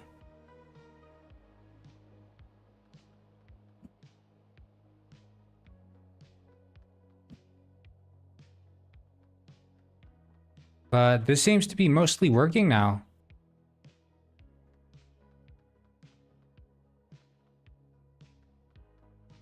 Like they're using the side. Yeah, good morning to you. Yeah, thank you, DDS Dalf. This is Fernando Miguel. He is really good at dancing. Yeah, so you see Generics has learned to dance. The problem with the AI is that when you're a person in real life, hello, K exclamation mark M. Like if you're a real person, right? When you're walking across a crosswalk, you're walking like this, right? You're walking in the center and then you turn like this and you turn like this, right? Because you're a freaking person and you're not like a robot who's trying to optimize their walking path. But when an AI approaches a sidewalk, they'd walk like this, cutting the corners, and they'd be walking. Oh shit! Just subscribed. Ex-Legionarics gifted a tier 1 sub to Amamandilol. Oh, thanks for the gifted sub, dude.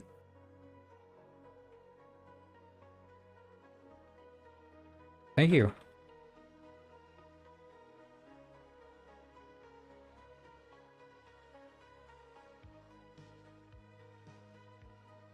Need to see here.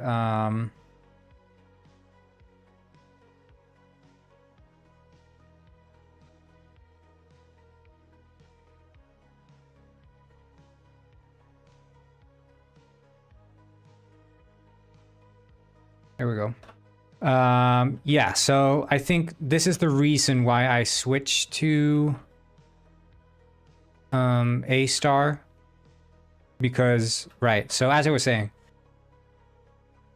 Oh, you couldn't do that from YouTube either? Yeah. I look at YouTube as sort of like, if you want to watch without ads, you can watch it there. If you just hate Twitch, you can watch it there, but the full experience is here on Twitch because I've integrated it with like the game and stuff you see at the bottom of the screen. And like the viewer count is integrated with Twitch, follower count is all Twitch, sub count. So it is a bit different. Oh my god, they're kissing. But yeah, I mean, you see there, like, look at this guy. He's cutting the corners like this, and then he's gonna cut that corner as well, and he's just gonna end up on the edge, right? Because they're taking the shortest optimal path, not the one that makes sense. Which is why I need to look into how to recenter path A star path finding. So like a recenter or something. Center path. Right here, navigating on center of the path.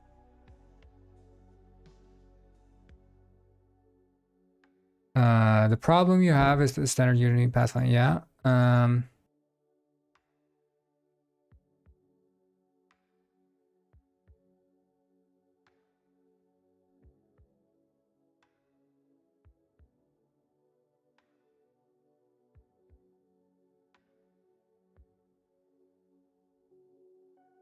See.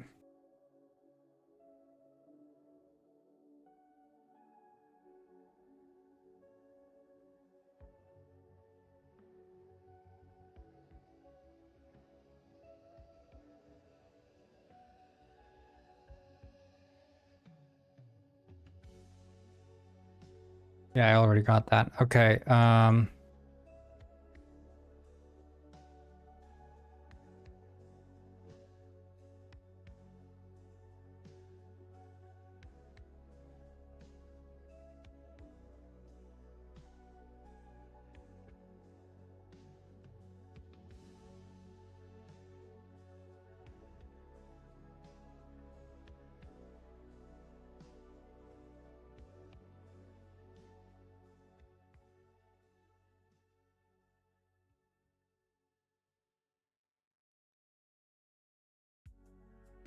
Movement settings.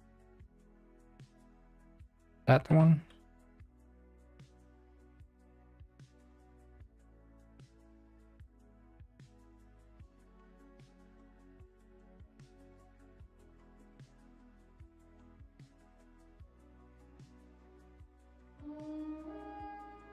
Hmm.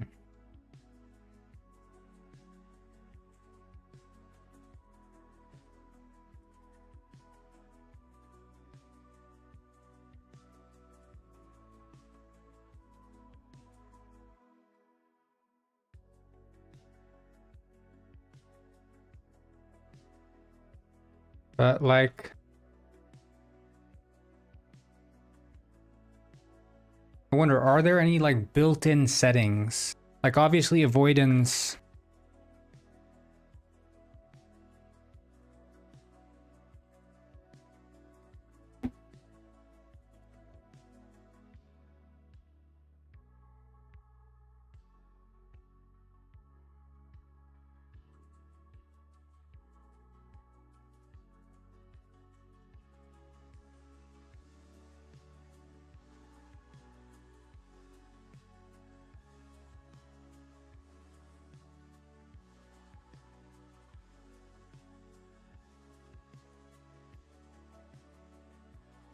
Interesting.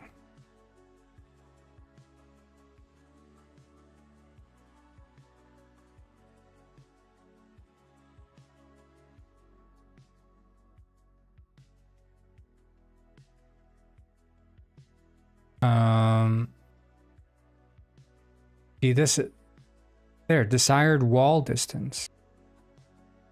Um,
It's Sir Patricio said, "Ah!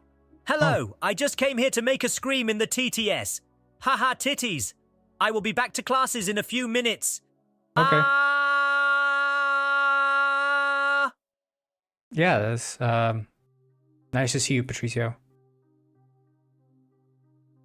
Thanks for the beautiful text-to-speech.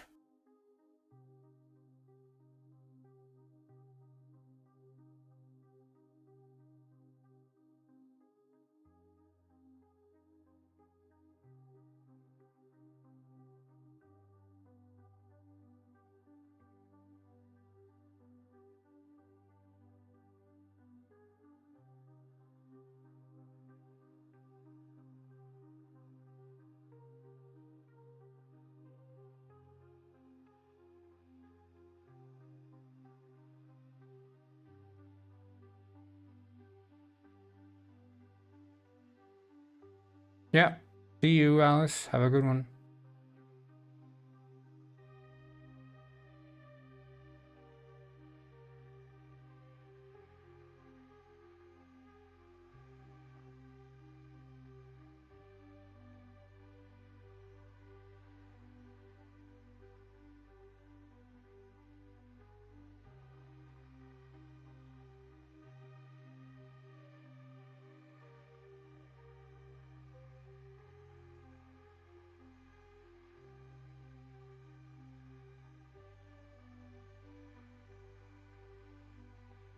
Um,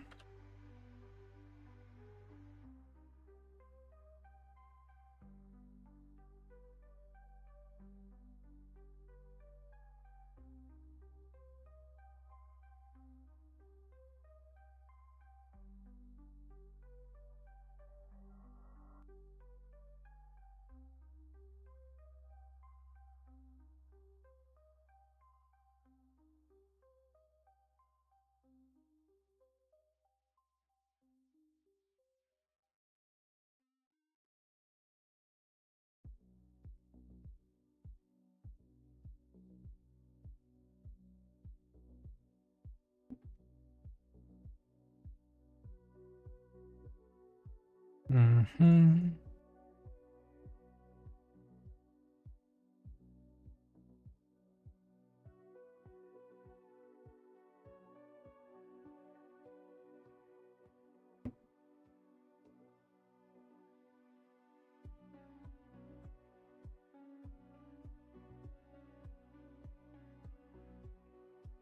Not cutting corners. Avoid walls.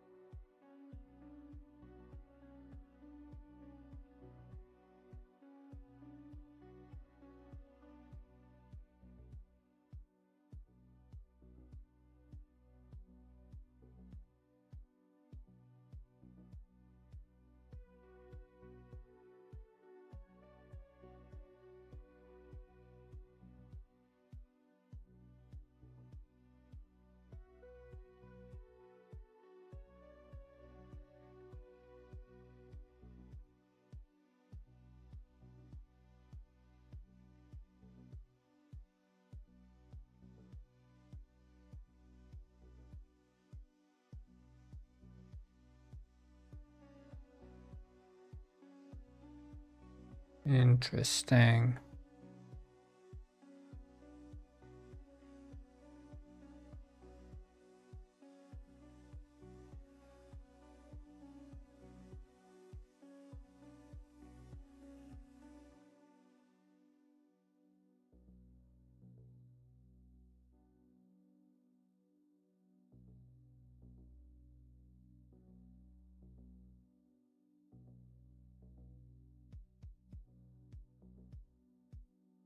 There, modifiers. This is the one we need.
Offset simple.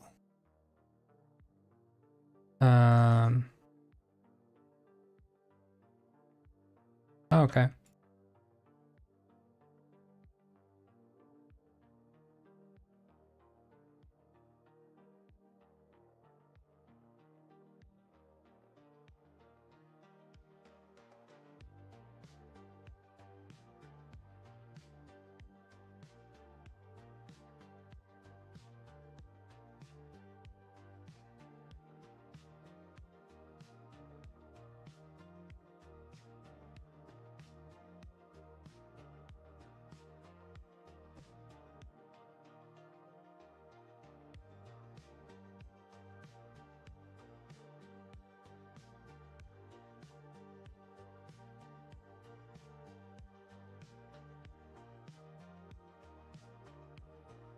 This is Mr. Penguin.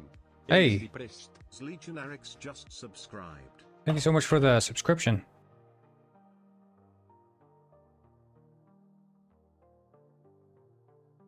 Thank you very much. That is absolute Guinema. Thank you. Thank you.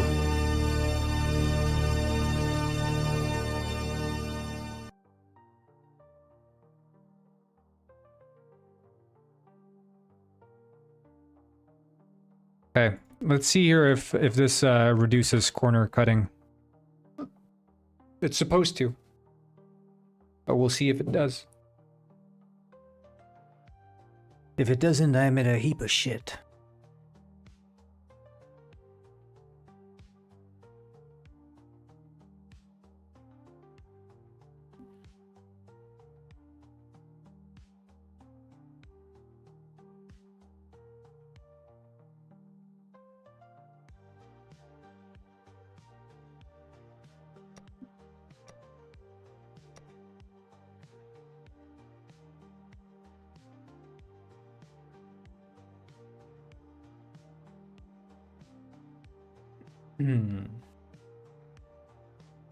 Sorry.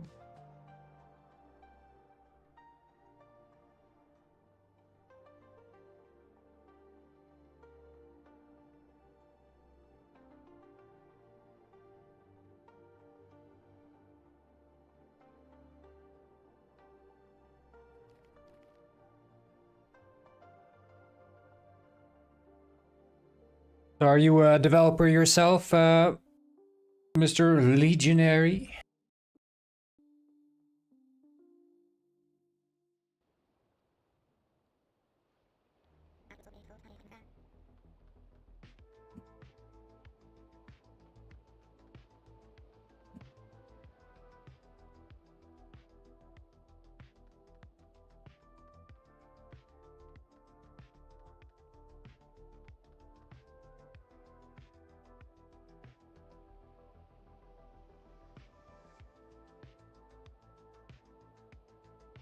Dude, this, I mean, they're still freaking hugging the...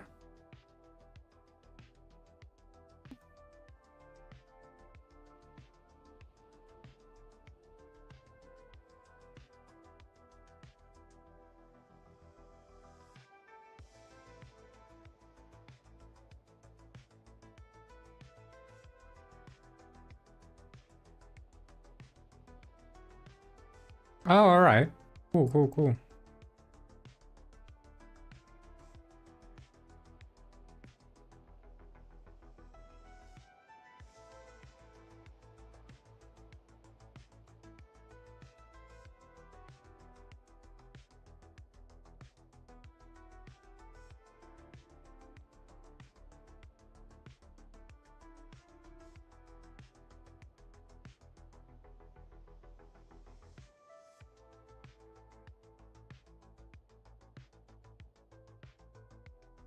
Wait, oh, maybe I need to use,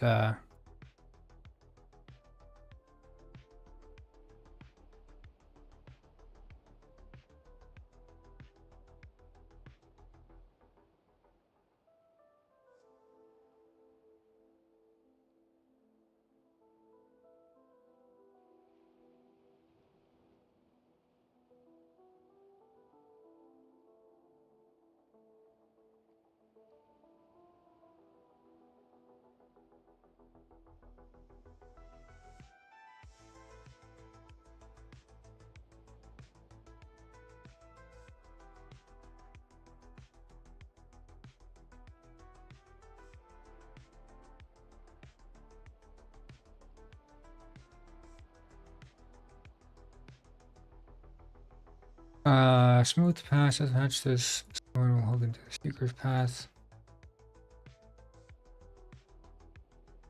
The number of times to subdivide the path segments. Number of times to apply smoothing determines how much smoothing to apply in each. Okay. Well, we could do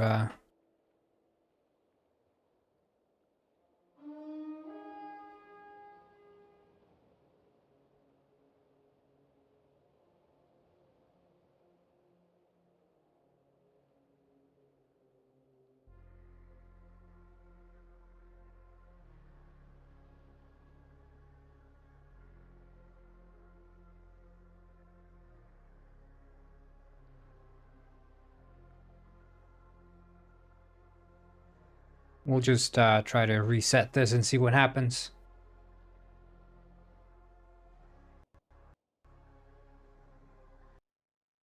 I think I'm gonna modify myself into standing desk mode.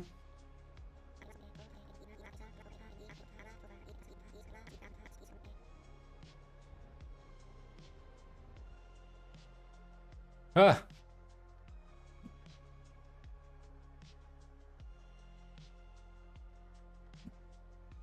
Okay, let's see. How are we walking?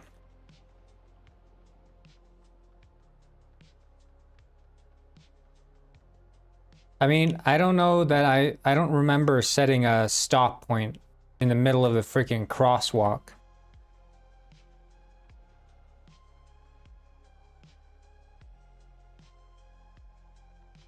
And I don't like...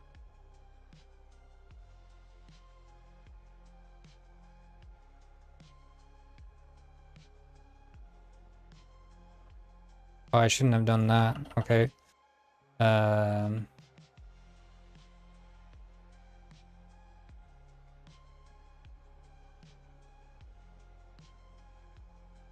don't know, 2 offset or something?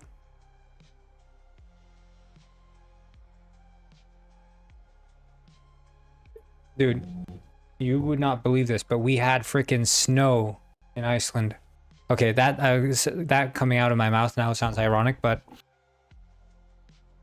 we do get summer in Iceland and we do get like green on the trees, but there was like legit snowstorm situation.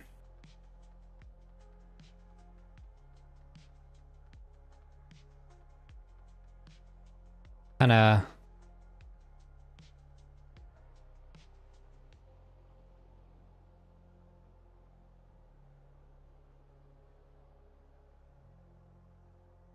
Yeah, you guys have snow in Iceland? That's crazy.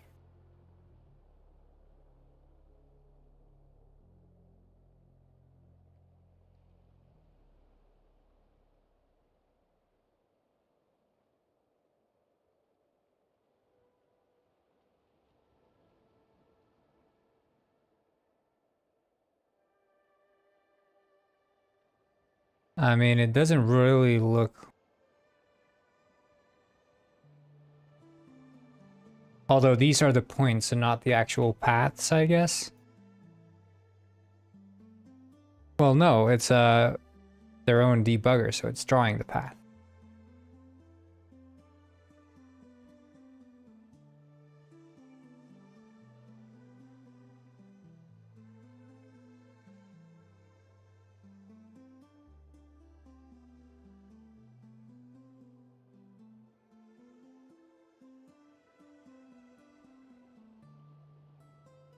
No, but it was out of nowhere, just heaps of snow.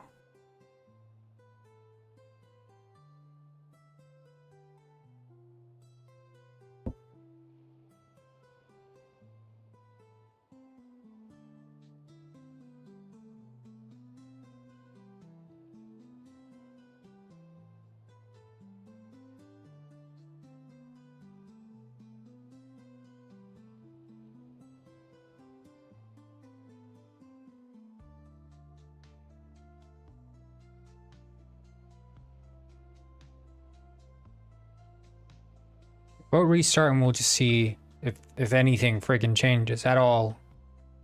I don't even know if this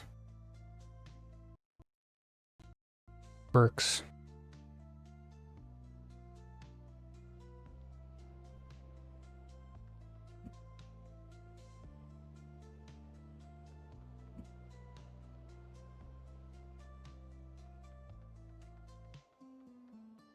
I don't know, dude. They're like still cutting the freaking corners. Greedy bastards. They're like, oh yeah, I love walking on the freaking side of the sidewalks. And I don't even know if these are supposed to render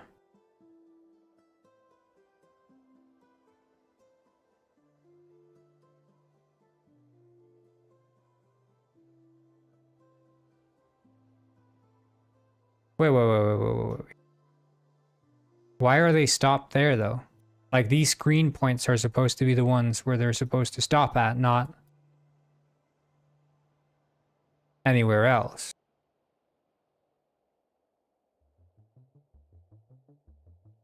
But like, he keeps thinking he's fallen off into, see? He's going here and he's like, oops, looks like I fell onto the road, better turn around. Yeah, maybe because you were walking on the freaking side of the road instead of walking like a normal penguin. Oh, wait. Is this because they can only navigate to specific points on the mesh? And not...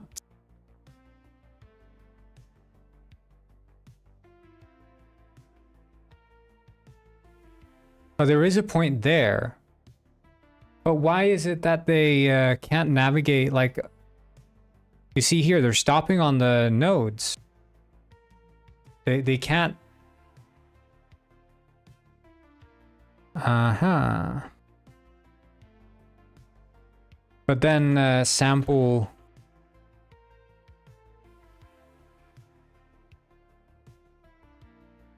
Node. Yeah, like there, the node position is not...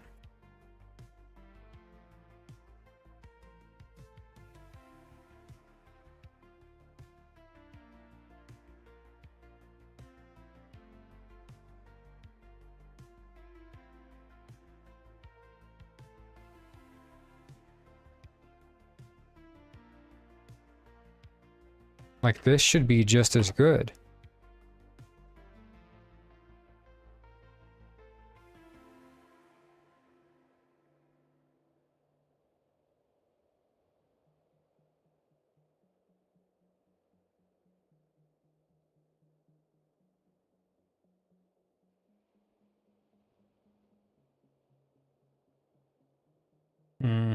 Hello, Ahmed.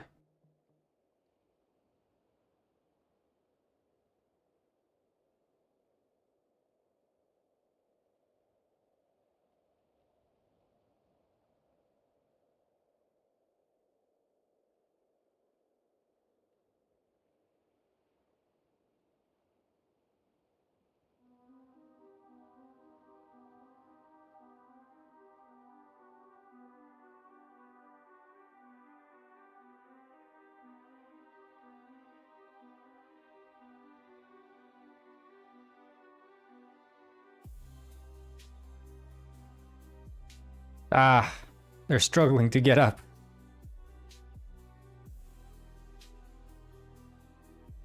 I wish I could help you guys, but...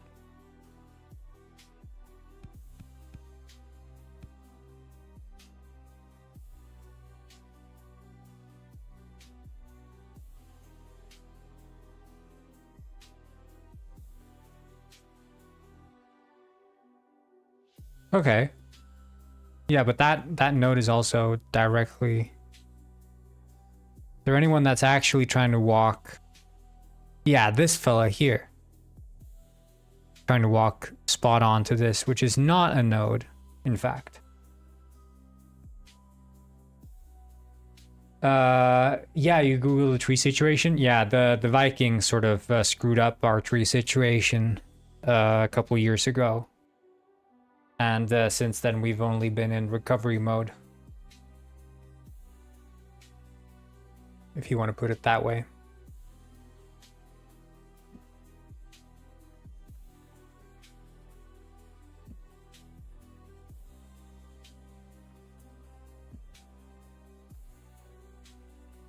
But the damn city airport is like, it's too dangerous to fly over trees. We have to cut down the city forest.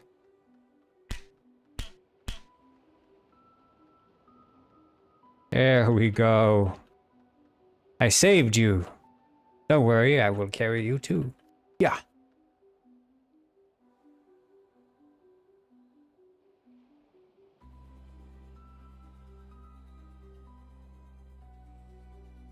Ah, shit. Come on, you can make it. Push each other. You are weak. You are weak. Oh. Okay. Wait, oh. This person's navigating. I mean, penguin, sorry, not a person.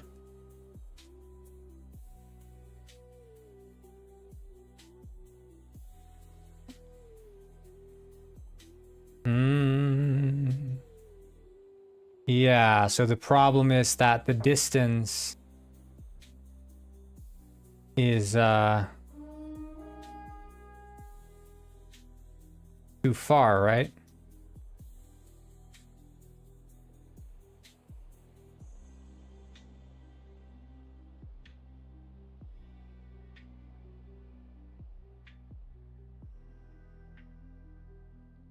Wouldn't it be easier to build a runway than plant a new forest? Yeah, you'd think so. Or alternatively, freaking just tear down the, because I mean, like the city airport. You look at maps. Basically, Reykjavik is not a big town, right? You can see here, it is, I mean, it's a sprawl for sure. You know, it is decently big, but again, the airport is literally not far off from the freaking city center. Right here, this big ass mess. And then where do you have the forest? Well, you have it right here next to the freaking airport. And it's one of the few green areas near downtown. Like, look, do you see any trees around here? This is city center. This is the famous church. This is the only forest, the only proper forest. And they're like, we want to chop it down so we can land our planes. But it's like, okay, I have an idea. Tear down this freaking airport that's right here. Replace it with residential housing. So you don't have to see this horrible mess. And move the airport, you know, I don't know, freaking here out of the city or something. Away from the forest. Like, literally anywhere else.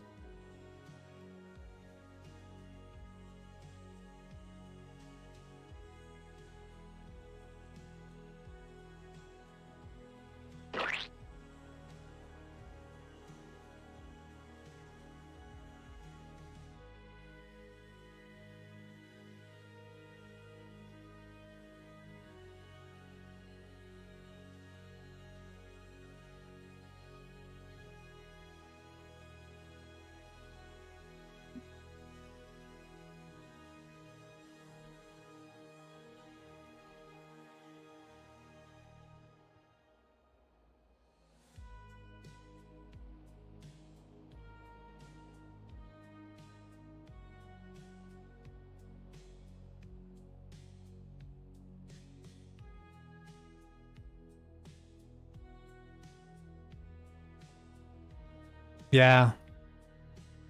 I don't know. I mean, I think Iceland takes so much pride in like their aviation. Like, it is a tiny freaking country, but they still somehow managed to have like 2 freaking airlines. Kind of weird. And a lot of those airlines are driving tourism, which is also something that Iceland friggin' loves and makes a lot of money from. So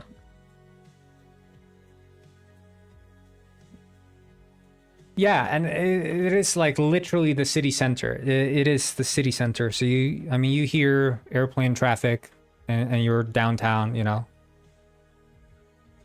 But it is about as central. There's a university right next to it. The University of Iceland is right next to it, and also the University of Reykjavik is right next to it. So the 2 biggest universities in the country are right next to the airport, literally right next to it. So what can you do, you know?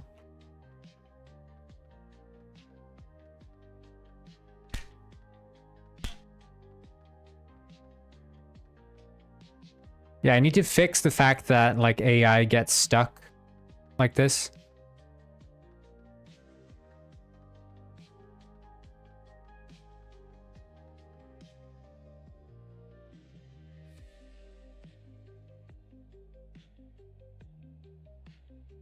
But it seems like now they actually calm down.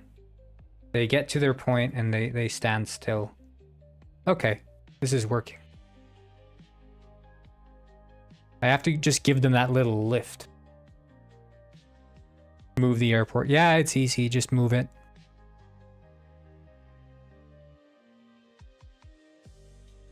Can't believe someone hasn't told them.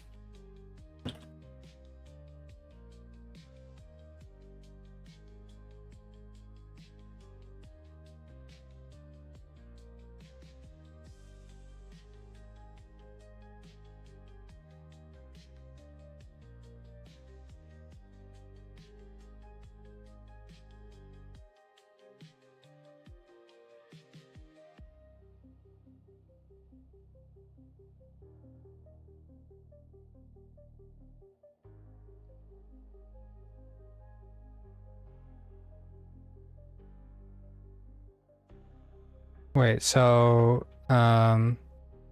follower entity.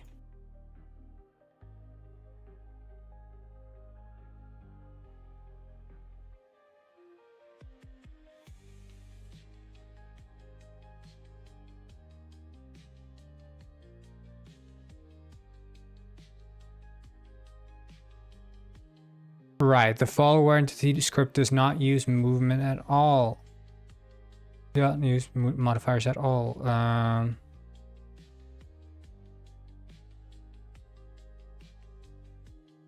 But I want... It is expensive for sure. But...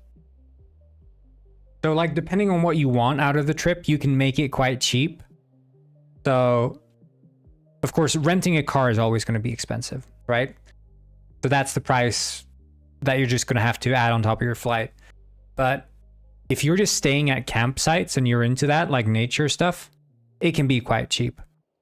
If you're staying in Airbnbs and hotels and eating out at restaurants, yep, it is going to be friggin' expensive. But if you're into the camping experience, it can be like really enjoyable and affordable too. And me personally, I think that's like a more fun way to do it. Like maybe stay at one Airbnb or something, but I think camping is definitely a fun way. And they have like these camper vans you could rent as well instead of renting like a tent. Travel in one of those. But yeah, eating out is definitely the most expensive part.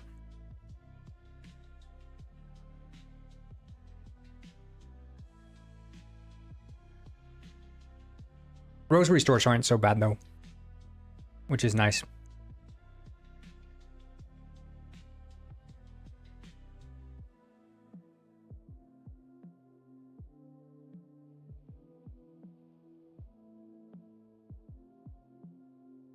Hey, long time no see, Joey.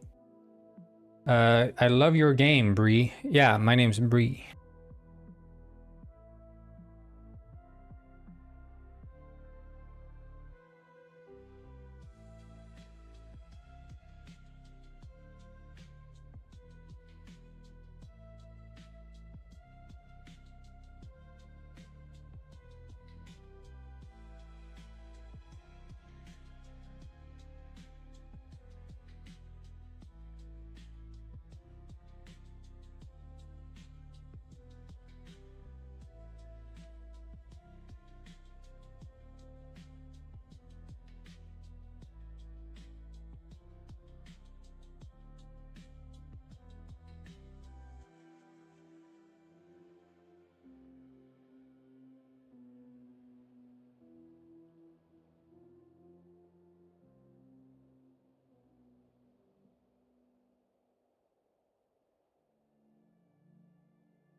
Like, what is local avoidance? Is that not just...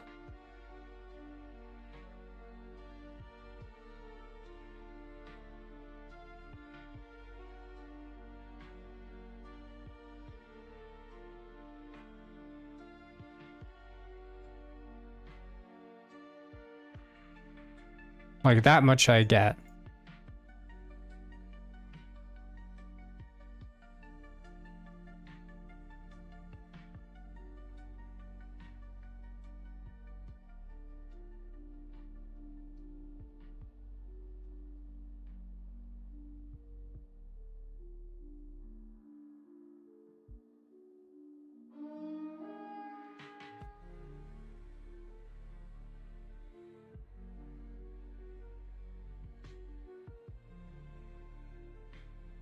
Hmm.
Like, dude, what the flip?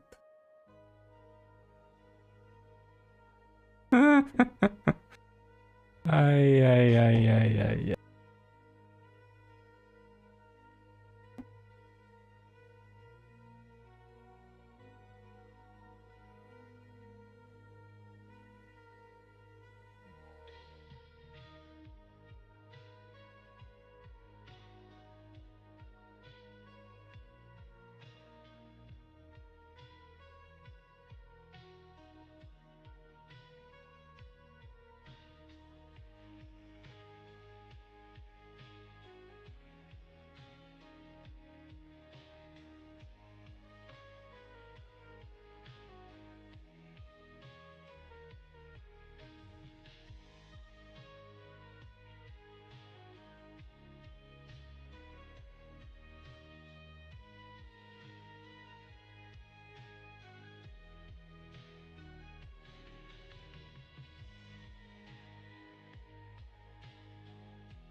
Mhm.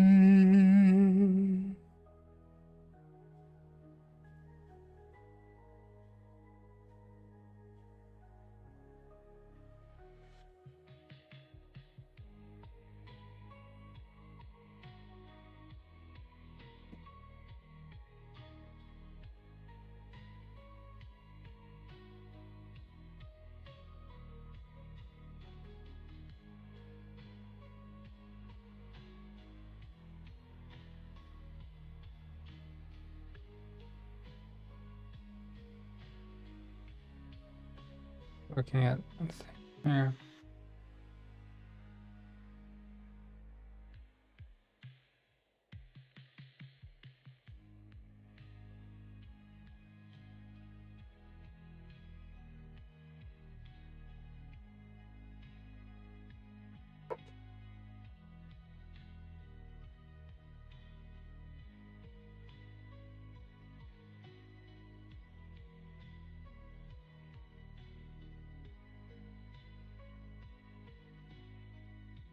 Okay,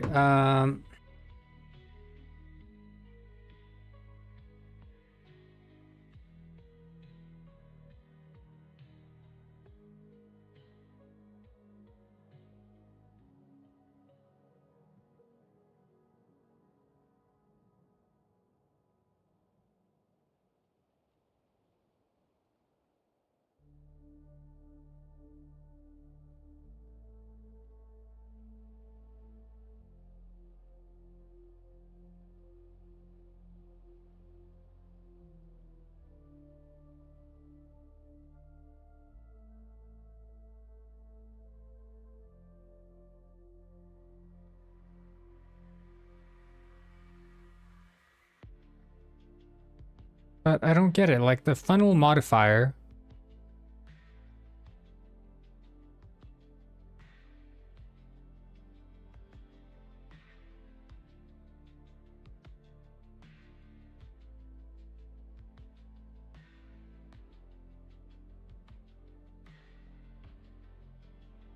Yeah, okay. I think I'm gonna end the stream here. I'm gonna go take a break, and I'll see you guys Monday.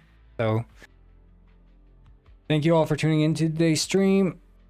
We've made some progress, I would say, even though it was a bit late started, but you know, whatever. Shit happens. Pass to Penguin Springs, am I right? And you all have a good rest of your weekend and day.